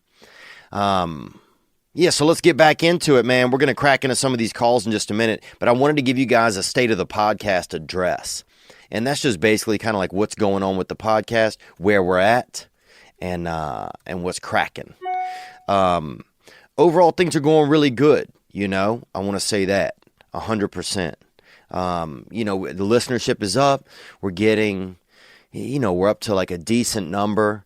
We'd love to get to try to get to, more subscribers on YouTube. But I wanted to talk to you about some of the stuff that's kind of going on and some of the stuff that's going to be happening, and really it's just trying to get back to the simplicity of when the show started. And that's something I wanted to do this week, was just kind of, just be here by myself doing it. 'Cause that's really what it's all about. And I wanted to thank you guys for your support and for, just for, a lot of calls, a lot of guys calling in about some real things that are going on. And, and it helps me stay grounded and helps me think about, people's lives outside of my own. Because that's when I'm the best as a person, I find, when I'm not thinking about myself. Because, I have that infection. I have that infection of ego, and it's built into us. And that infection makes me think about myself a lot of times. So I just want to let you guys know that this is going to continue to be a safe place. I'm going to get back in and check in the voicemails again, so that I know, exactly who's calling in and what's going on. It's a buddy of mine's brother. Sorry, my phone's hooked up. And we're going to keep, a lot of guys were here whenever we started. A lot of those OG, Tom from North Carolina, One Leg Pat, JP, Animal Guy. He's going to be calling back in. I just got a picture. He sent me a picture yesterday of his stepdaddy kind of, getting into an argument with an alligator, a small alligator or a fucking strong lizard, one or the other. Rico from New Hampshire, everybody. Jesse, Jimmy Diamora, who sent in, who sent in a lot of audio for us to check out. Anybody that submitted music, Jesse Lucero, Starlight Stevie, who sent that stuff in last week, who sent that hitter in last week. The YouTubers, Johnson 543, Johnson 543. Anybody. I'm just saying, people who've been a part, we're going to keep, we want to keep that localized vibe. So that's some of the goal. Trying to get to 50,000 subscribers. We have some goals in the big picture, what out, and then to continue to try to do new stuff. I had the studio's a little bit bigger. You guys can't see it, but we're going to try to have a guest on and just see how that feels. You know, I mean, I still get nervous sometimes just talking to somebody. So to talk to somebody and do it in front of other people, you know, it's baby steps for me, some of this stuff. But, you know, to try to continue to do this past Thursday every week, to do a follow-up. Because there's been some cool stuff, you know. Some cool men and women out there calling in with stuff that's going on in their lives and us being able to discuss it as a group. So I just want to let you guys know that that's kind of what's going on. And really all that it is not much. You know, just trying to stick with the same thing. By the end of the year, I'd love to have all my own equipment, you know, that we own. And I want to thank everybody on Patreon who helps out and supports there. You know, that money, I mean, you know, as soon as this freaking lens comes in, because some assholes who are selling lenses out there aren't doing shit on the up and up. Because I've ordered these lenses and they haven't come in, so we can't activate the second camera yet.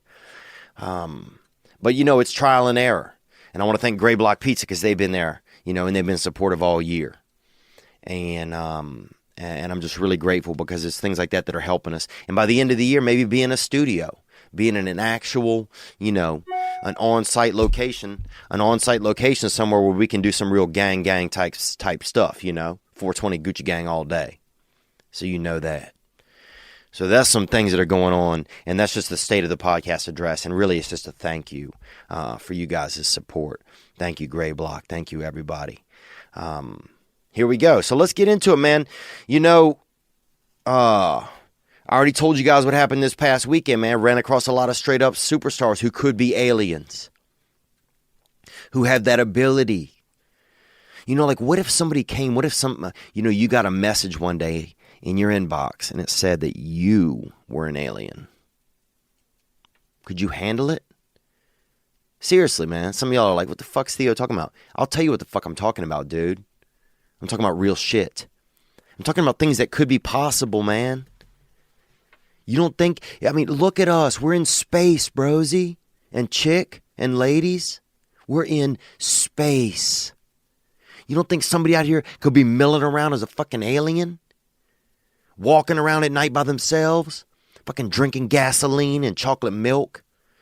And, you know, they could probably do crazy stuff. Hide inside their own ass. Who knows? I've seen crazier shit, man. You know, I've seen crazy shit. Dude, I knew a blind kid that could fucking jump high. And I used to fight him. And so until you've been through shit like that, you know, you know, when you go through stuff like that, you start to believe what's possible out there. You go fight a blind kid that could jump high, dude. He's got the aggression of a Wolverine. And that's a bull and a Wolverine, you ass. And I'm sorry to get heated, man, but I think the one thing that if we did have aliens now, they would admit it. They would say I'm an alien. Aliens in the past? No. There would be people would hunt them, pitchfork them. You know, people, I mean, fucking some people can't even, you know, talk to somebody who drinks Pepsi if they're a Coke drinker. So, you know, 20 years ago, people couldn't have handled somebody, you know, slipping them off to the side and saying, guess what? Daddy's on that alien tip, you know? You know, daddy's out there at night fucking snorting stardust, dude. And eating fucking pieces of glass in the garage, you know? Because, because the orb in the distance says he has to. We couldn't have handled it. But now if an alien were here, I think not only will we handle it, you know, he'd be like, I mean, he'd be like The Rock. He'd be like Dwayne The Rock Johnson, but he would have, you know, he'd have millions of Twitter followers and Instagram followers and everything. He would just have fans now. And if he was an alien now, he would admit it. He'd be like, look, I'm an alien, you know, so give me all the free shit. I'm awesome, you know. But let's get into the rest of the podcast, man. Let's get into the rest of it. We had Mickey call in, dude. So many great calls came in from my boy Mickey. Sweet Mickey, boy. And Mickey's out there running down. His lungs are run down. And so we're going to listen to a little bit of Mickey right here. Take a hit off of Mickey. Hey, yo, Theo, man. This is Mickey calling from Seattle. So here's my situation, man. I'm 30 years old, and I'm currently at the end stage of a lung disease. Now, my current lungs don't have very long left. probably about 2.5 years. Hopefully we can stretch them out, but So like, and this came in on Thursday's episode. I'm just playing it against us in case some of you guys didn't hear it. Mickey got them empty hitters, man. You ever had a gallon of milk and it gets to the end and you're shaking it like that, just see how much milk is still in there? And that's where Mickey's at. Onward. The silver lining is that I'm going to be soon on the lung transplant list. I'm hoping. I'm going to get listed, which will give me a few more years to figure this whole thing out. That's what I'm saying. So Mickey's trying to get that time. And I texted with Mickey the other day, and he said he appreciated, how we discussed it last week on the cast and that we had a good time. And we just talked openly about what's going on, about what's going on with his life. And he's on the, that he's running light on air. Because we've all been somewhere. We've all been running a little bit light on something, But Mickey's got them ticking. He's got them tickers in him. And those things are just tick-tocking the whole time. And so he's hoping to get on that transplant list. And I know that that's a special moment, man, when that happens, that you get on that list and you have that, you have that hope. And we're certainly going to wish that for you. And I even texted Mickey. I said, look, man, we'll try to find you a lung through the podcast, Because there's been some callers out there. Fucking my boy JP down in Alabama, he's only have one leg. So he probably wouldn't, I'm not putting words in his mouth, but he probably wouldn't mind, coming in on fucking, one fucking, air tit. You know what I'm saying? That lung. Let's hear a little more, Mickey. And it's been a really difficult time, and I've been single through it. My question to you, man, is during this difficult time that's really ruined my confidence, I wanted to ask you and the viewers what they think. What are some good steps that I can take to start boosting my confidence and my self-worth? There you go.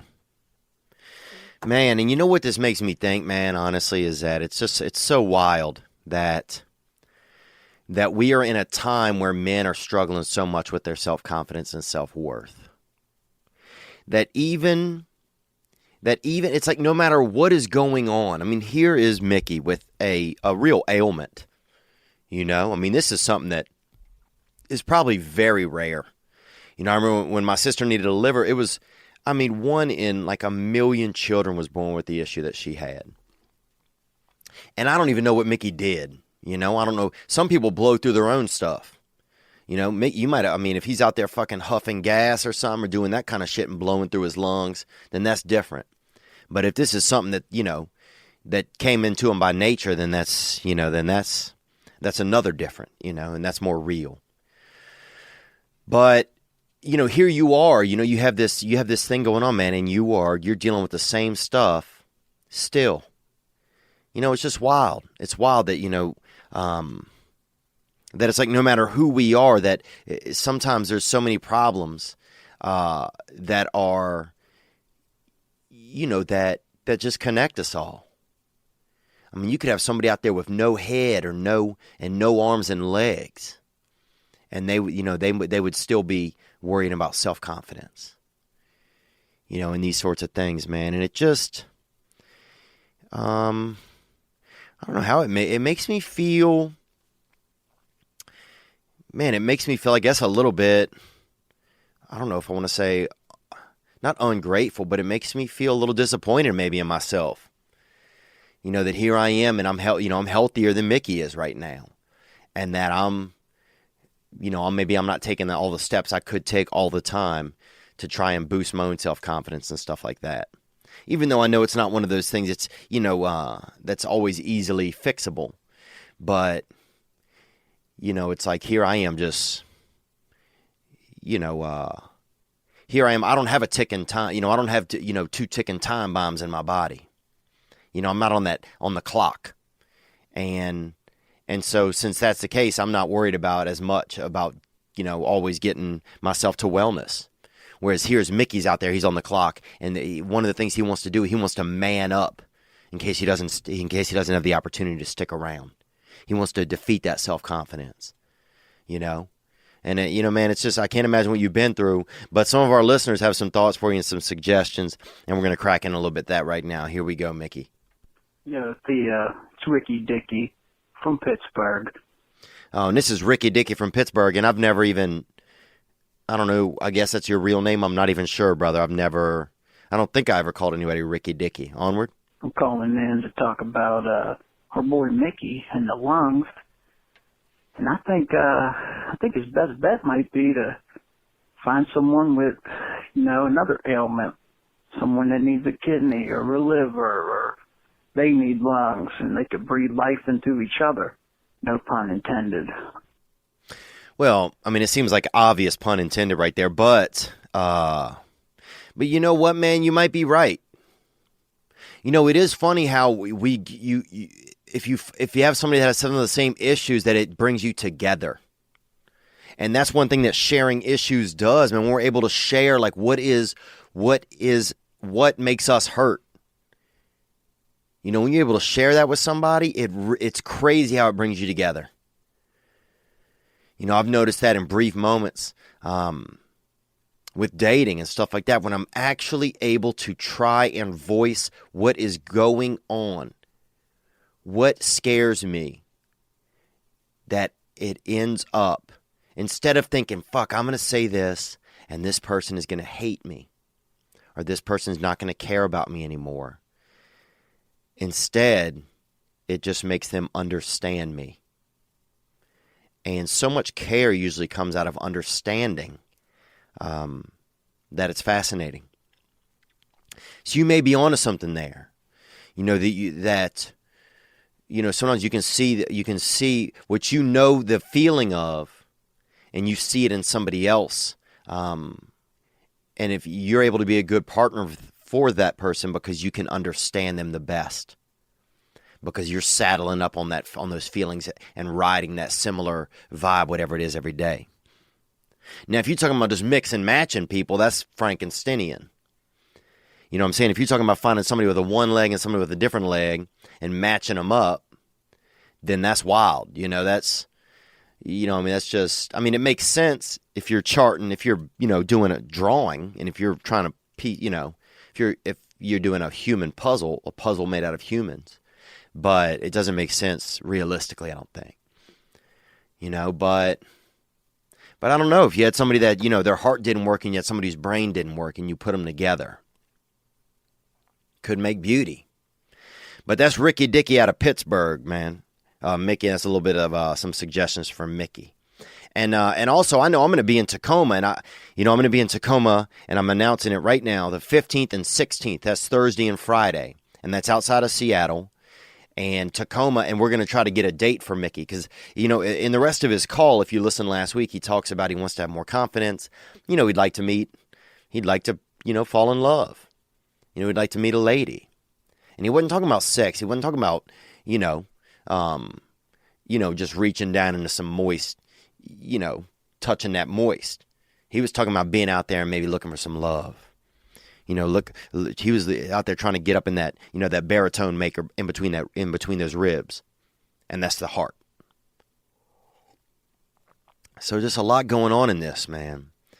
Let's listen to another call that came in right here. But we're going to try to set Mickey up there in Tacoma. So if you have somebody out there in Tacoma who's a lady, and she's got, you know what I'm saying? She don't mind a little guy who's, maybe who might, have to take an early break during sex, then maybe you could set us up and get my boy Mickey out there, and let's, maybe him will go, and him, and I'll bring a lady or something, and we'll take some ladies out on a double date or something. Or we'll just set them up and let him and this girl go out there and have a good time, But no matter what, Mickey's going to be my guest up there in Tacoma, man, and I'm looking forward to it. We texted about it. He said he's going to keep his schedule open. Let's hear some other calls you guys had for him. Here we go. Hey, Theo, this is Jason calling from California in regards to the guy who's waiting for a lung transplant. Yeah, that guy's Mickey, brother. Okay? Thanks for calling, Jason. Onward. He's asking how he can be more confident.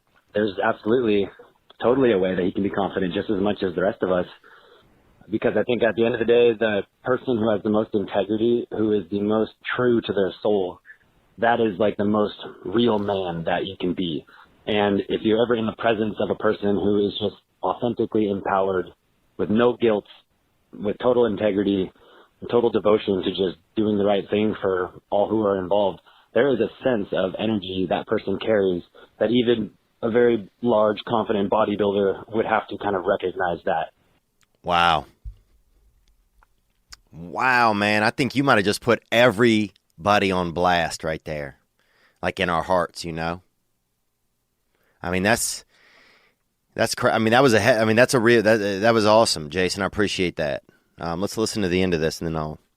And respect it. Lack of confidence, I would start to really build up personal integrity, start helping people, start making people feel better, and start being the one person who is brave enough to be nice and do the righteous thing, especially if you only have a few years left. That could be your gift. Wow. Man, I don't even know what to say, really. I mean, that's, you know, that's why I'm the middleman here. Because I don't have that. I don't have those words inside of me like that man did right there. But if for some reason when he said that, I know that's the truth. When you have that, when you are the truest, man, it's like you're surfing your own. It's like surfing your own. It's like surfing on your own semen, bruh. And I don't mean to be crass, but I bet that's how it feels. When you are guilt-free and you are living in the place where you are just going to be righteous. You're going to try your best. You know, now the problem is when you do that, it's just that's when that ego starts taking hits off of your righteous after you doing the right things and starts telling it, oh, I do the right things. You know, and that's where the ego comes in. But man, to live clean and free like that, and maybe I'm talking because I've never done that, you know? I mean, I've never lived completely, you know, out of debt emotionally or out of debt spiritually.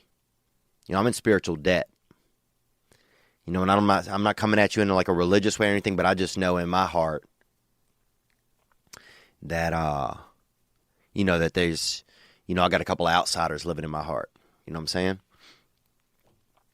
But I know that that's the right answer.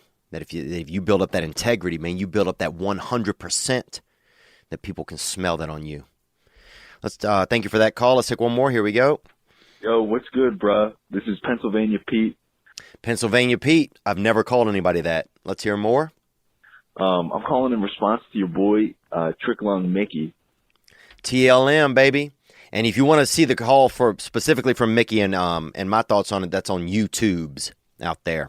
Onward. I'm not in his personal situation, so I can't say how it would be to overcome, you know, the fear of death in such a short time span and then how to talk to women. But I feel like, you know, the best bet for him to do would be to accept it as quick as he can. Start joking about it, right? And then once you start joking about it, you know, I don't know if you'll ever be able to really accept it because I think that's the thing that everyone, you know, has troubles dealing with, you know, the fear of dying. It's so scary. But, yeah, the best thing maybe to just, you know, come to terms with it. And then.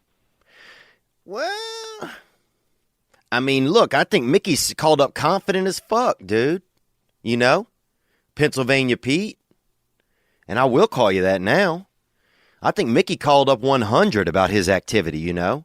I mean, this guy's out there. I mean, you know, he's being brave. He could just lay on the internet and jerk off, dude. You know, and get exhausted quick and just, you know, rest a little and then jerk off again. But he's not doing that. You know, he's saying he wants more. He wants more than his present lungs can hold. You know what I'm saying? He wants to double down on his own life. That's what he wants to do. He's willing to take that risk. He's asking the universe, I want love. Because I'm going to get on that transplant list. I'm going to get that second. I'm going to get 4 lungs. Fucking Tricky Mickey's going to be a damn amphibian come 2022. That boy's going to be out there fucking backstroking in your lake and banging your sister and stepmom at the same time.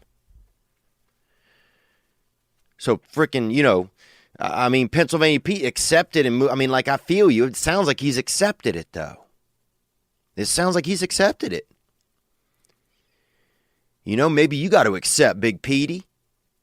Maybe you got to accept, maybe you sitting around your room looking, you got 3 or 4 sisters or siblings in the house, female siblings, you know? And you thinking, oh, damn. Maybe you're scared that somebody with as much integrity as Sweet Mickey has out there, that when he gets sucrosed up with them new airbags, that he's going to come to your house.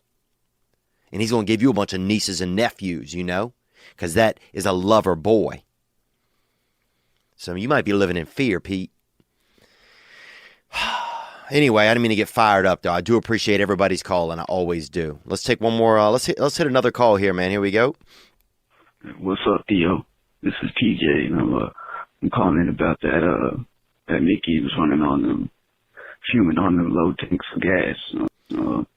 Yeah, I feel you, TJ. Thanks for calling, dude. You honestly sound like you have less time to be alive than Mickey, bro, to be honest with you, bro. No shame, you know? And look, and Mickey and I texted the other day about joking around, and he was cool, man. He said it was, you know, he laughed, and he'd been having a laugh, and he'd been sharing this experience with his friends. And look, that's where I'm from. So sometimes if somebody's like, man, you joke about shit that's too real, well, guess what? You know, I didn't choose that for myself always. And I do know that it is a problem that I have. Sometimes I do joke when things shouldn't be joked about, you know? But I mean, I grew up, man, my dad was 70 when I was born. You know that. My sister had a liver, was not on the liver list, you know? I mean, she laid in the crib, dude. She was green and yellow and different colors for 5-6 years. You know, had so many scars on her body, looked like a damn, you know, looked like a scarecrow. Looked like the child of a scarecrow. You know, so my first thoughts growing up was that everybody's dying. You know, I'm not trying to glum anybody out, but I'm trying to let you know where some of my sense of humor comes from. You know, so you don't think I'm just out here. That's where my sense of humor got made. That if I wasn't able to find some joy in that, you know, and going up to my dad and not knowing each time if he's alive or just, you know, resting. He'd have friends come over, both of them fall asleep on the couch. And I'm thinking we got a carbon monoxide leak in the house. But the truth is, both of them are just in their late 70s. And they just were having a conversation, and one of them didn't talk for a little bit, and both of them dozed off. But TJ, man, you sound like you might need a spare lung, but let's hear more. Thank you for calling, TJ. You know, my best advice would be maybe if he could go on one of these dating sites, you know, his online dating sites, and just kind of explain his situation, like, so, you know, whoever knows his situation right off the bat, because the worst thing you can do is get, you know, attached to a girl and get really serious with her, you know, and she wants to spend the rest of her life with you, and then 2 years down the road, you're dead. I hope that doesn't happen, you know what I'm saying? But I think that would be the best thing, to just explain your situation. You're going through a hard time.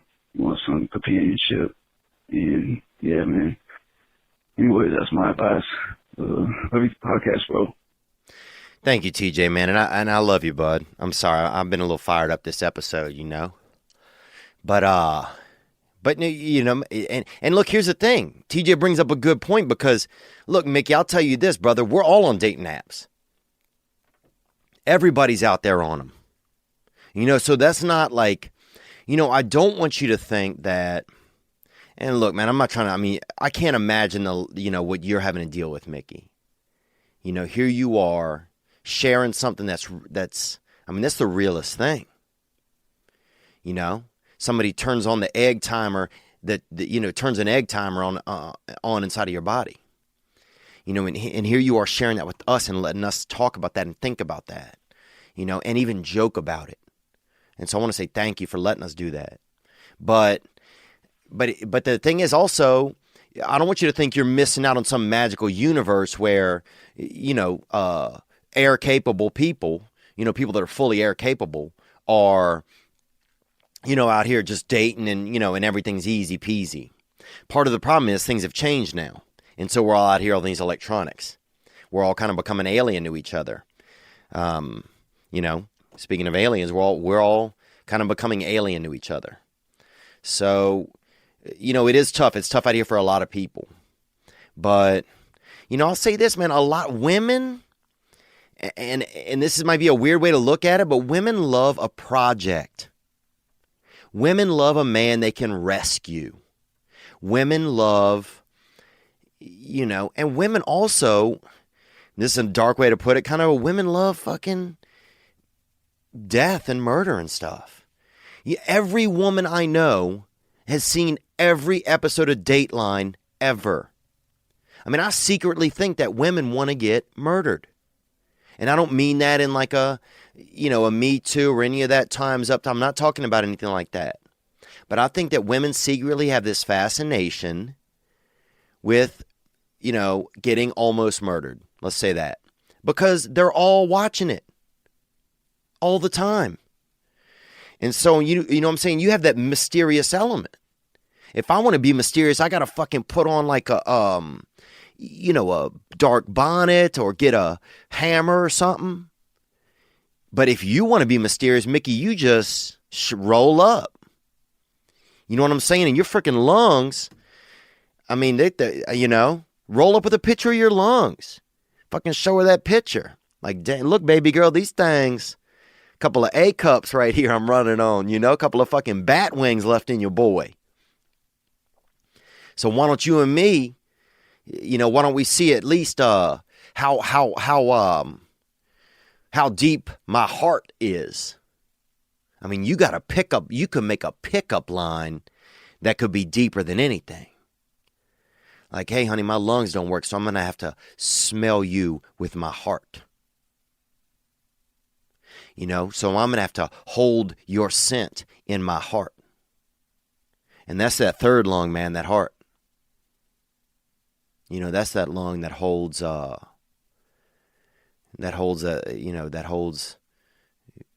air that holds our most important air. And you sound like you got a big one of those. But man, you've just had me thinking all week, man. You've had me thinking, and I appreciate it, Mickey. And I look forward to seeing you in Tacoma. And if you guys have somebody you think it would be good to set up for Mickey, email me. And that's just THEOVONK@MAC.com. And they got to live up in Tacoma or Seattle. Don't send me somebody from fucking Indiana. We ain't bussing in some muppet from Indiana. You know what I'm saying? Some chick that's just, just got out the system or something. Or some broad out them halfway houses. We're not doing all of that shit. This ain't a fucking, we ain't trying to, bring somebody's clout up. We ain't trying to greyhound some bitch out from Evansville. You know what I'm saying? We're talking about, let's find him a decent woman who may be interested in a man that is a man. He ain't coming in light in any loafers. He's coming in heavy in the heart. And maybe a little light in the lungs. All right, guys, let's take this call right here. Here we go. This was a separate call that came in. Hey, Theo, what's going on, man? Love the show. This is Cooper. I'm wondering if you can maybe help me out with a personal problem. All right, Cooper, thank you for calling. Onward. Just speaking from your life experience, have you ever been dating a real fiery, spicy Latina, maybe a Caribbean girl, like a real exotic girl? Maybe she's got like a pet parrot at home. I'm just wondering, how do you deal with the bird when it's heckling you during sex? All right. So I think that's obviously joking around us.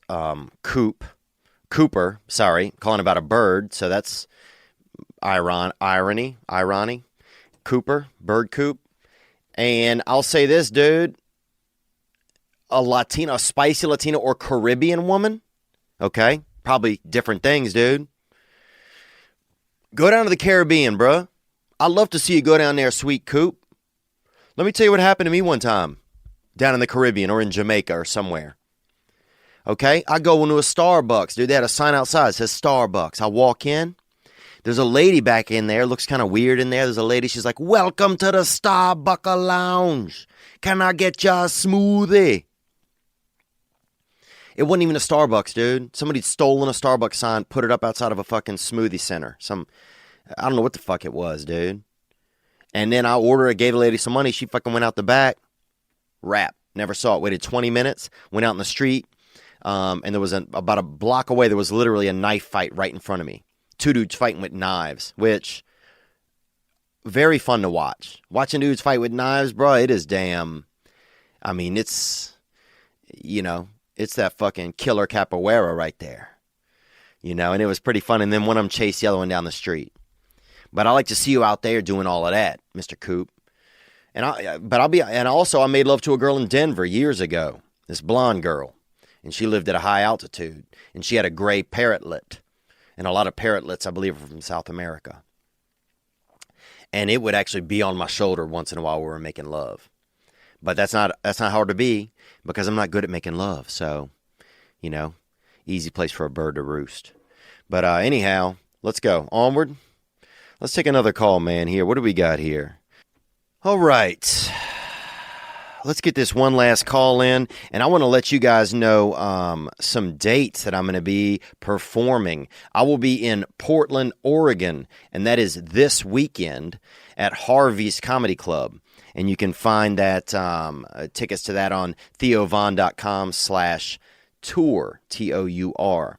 As well, next weekend I'll be in La Jolla at the Comedy Store. After that, the 23rd and 24th of February, I'll be in Fantasy Springs Casino. And then the 15th and 16th, I'll be in Tacoma there in Washington. The 17th, I'll be in Spokane, and those are of March 15th through 17th. March 23rd and 20th through 25th, I'll be in Oxnard, California at Levity Live. And then in April, I'll be at Bananas Comedy, and that's in New Jersey somewhere. I'm not sure where. And then also, I got this little announcement. I guess it's an announcement. I'm going to be shooting a movie, a film. It's a small, it's a $1 million budget. And I'm going to be shooting with Thomas Ian Nicholson. Let me see. Thomas Ian Nicholas. Sorry. Thomas Ian Nicholas. And you can check him out, and you'll remember him from a lot of films. He was in that movie where they have the pitcher that breaks his arm, and then he throws the arm in from the outfield, and he throws it really fast, and he gets a job working for the Los Angeles Dodgers.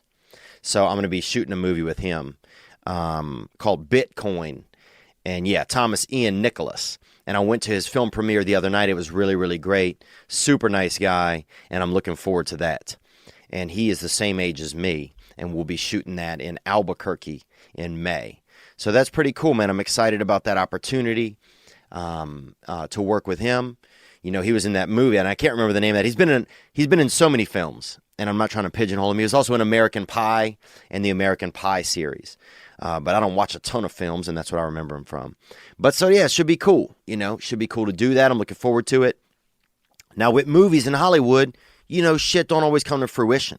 But as of right now, it's all contracted out, and we are ready to rock. So looking forward to that. All right, man, let's take one more call here. And this is this call, I already know what it's about. And I just want to get some advice. Let's see what he says. Here we go. Onward. Hey, Theo. This is James from Omaha, Nebraska. And I'm calling because I've got a little bit of dark arts on my mind. And I appreciate you calling, James. And I've been in Omaha, dude, and I've honestly masturbated outside of that city a couple times. And I've actually, and I'll do an update real quick. I've been struggling still with the adult masturbation. Touching myself, not others. And it's been, I'd been doing well, and then last night I fell off. I fell off that jerk wagon. But I'm trying to get back on it. I'm not giving up.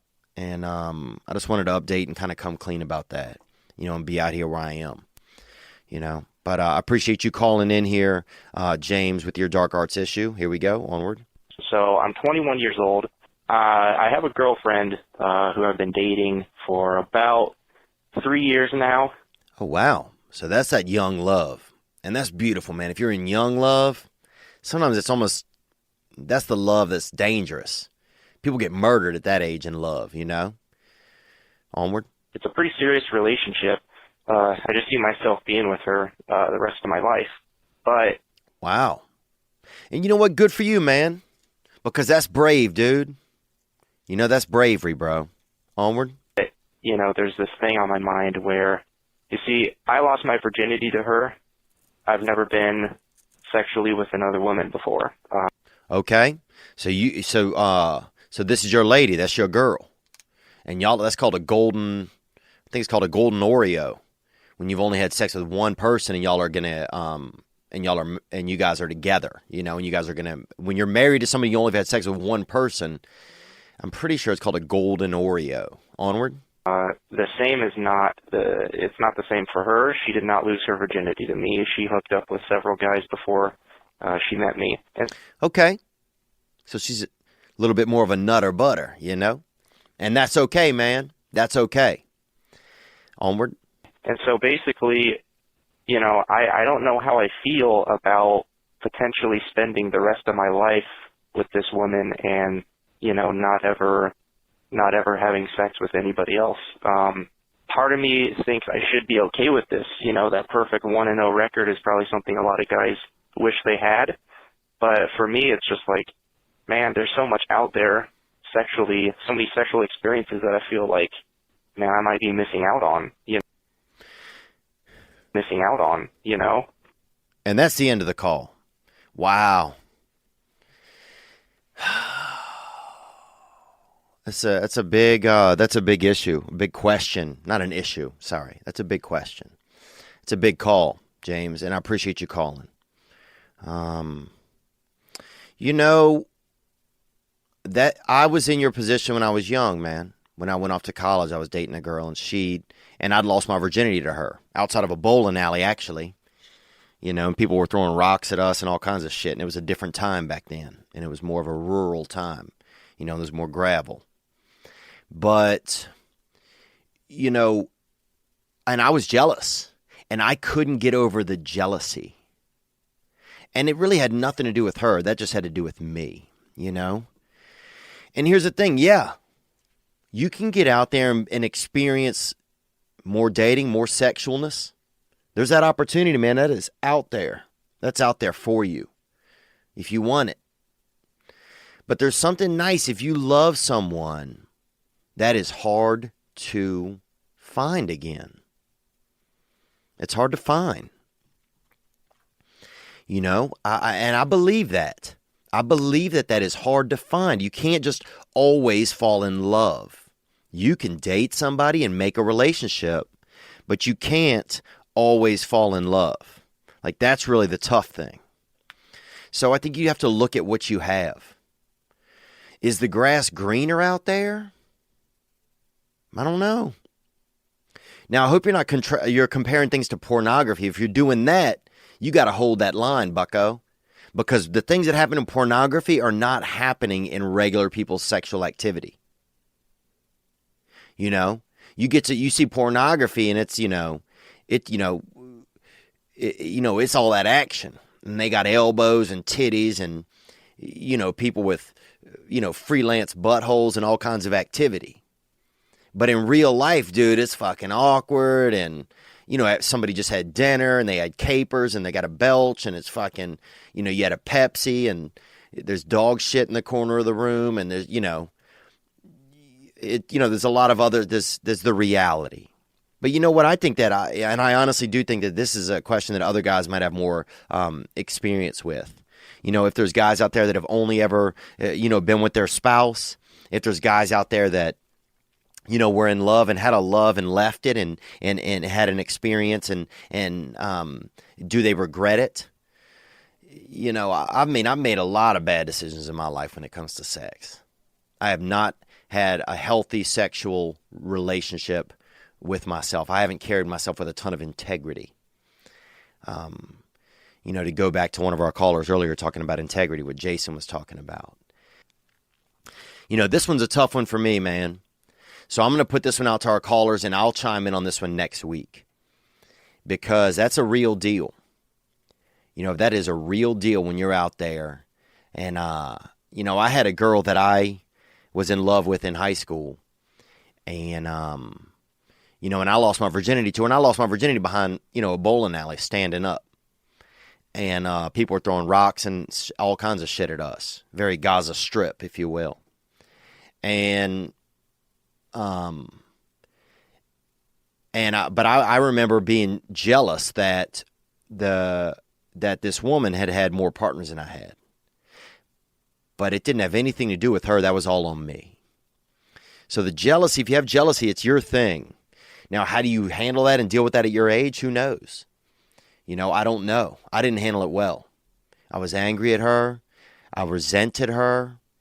But I had no tools for solving any emotional or relationship problems. I had zero tools. I was flight or fight or fuck. I think maybe might be the third one.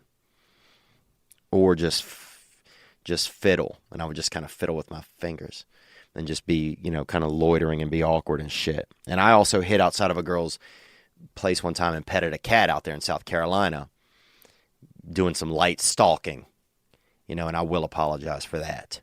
But let's put that one out to the callers, man. We'll put that one out to the callers. If you have some suggestions for James, 985-664-9503. That is the hotline. I want to thank everybody that's been a part of the podcast that's been helping. We do have exciting stuff happening for the next year. Things are slowly going on. And I'm just grateful to be here with you guys. I'm going to go watch the end of the Super Bowl. I was going to watch and come back and talk to you guys again, but, I feel like we've had a good episode. There's been a lot of information, I feel like maybe, and kind of coming full circle about aliens, I feel like maybe we're becoming aliens. Maybe we're becoming aliens. And I think that's why part of me wants to tell James just to stay in there and work it out with your lady. That's why part of me wants to say, let's find a couple of options, or let's find a girl, at least a date for my boy Mickey. Because, man, we're letting love go. We're giving up on it easy. We're giving up on it easy. And it's not fair for me to tell you that, James, really, because I haven't done that in my life. But it doesn't mean always that because I haven't, doesn't mean that I can't now. Because it's tough. I know it's tough for a lot of men out there. To stay in love and to commit to love. But damn, maybe that's our battle these days. Because we are becoming aliens and alien to the things that make us human. Connection. And I feel it. I'm not accusing anybody of it. I mean, I am guilty as the rest, man. We out there in these emo streets, man. We out there in these love streets. But we're not alone, bro. Gang, you feel me? All right, man, I'll see you guys in Portland this week. I'll have an episode up. Thursday, I'm going out of town. I'll have an episode up Thursday. We'll follow up and put these calls out to James. And you guys be good to yourselves. You know what I'm saying? You probably deserve it. And if you don't, we'll start asking ourselves, how can I deserve more? And how can I have a little bit more integrity? Because that's something that we can all gain. And thank you guys for the calls. Thank everybody. You guys be good to yourselves, man. I'll talk to you soon.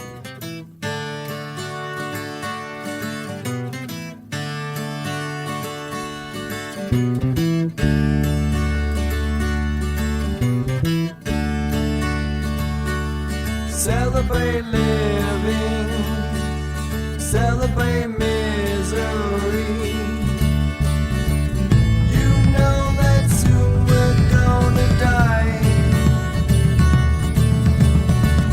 Let's have some fun while we all die. Celebrate dark days, celebrate all your pain. Exercised. Let's have some fun while we all die.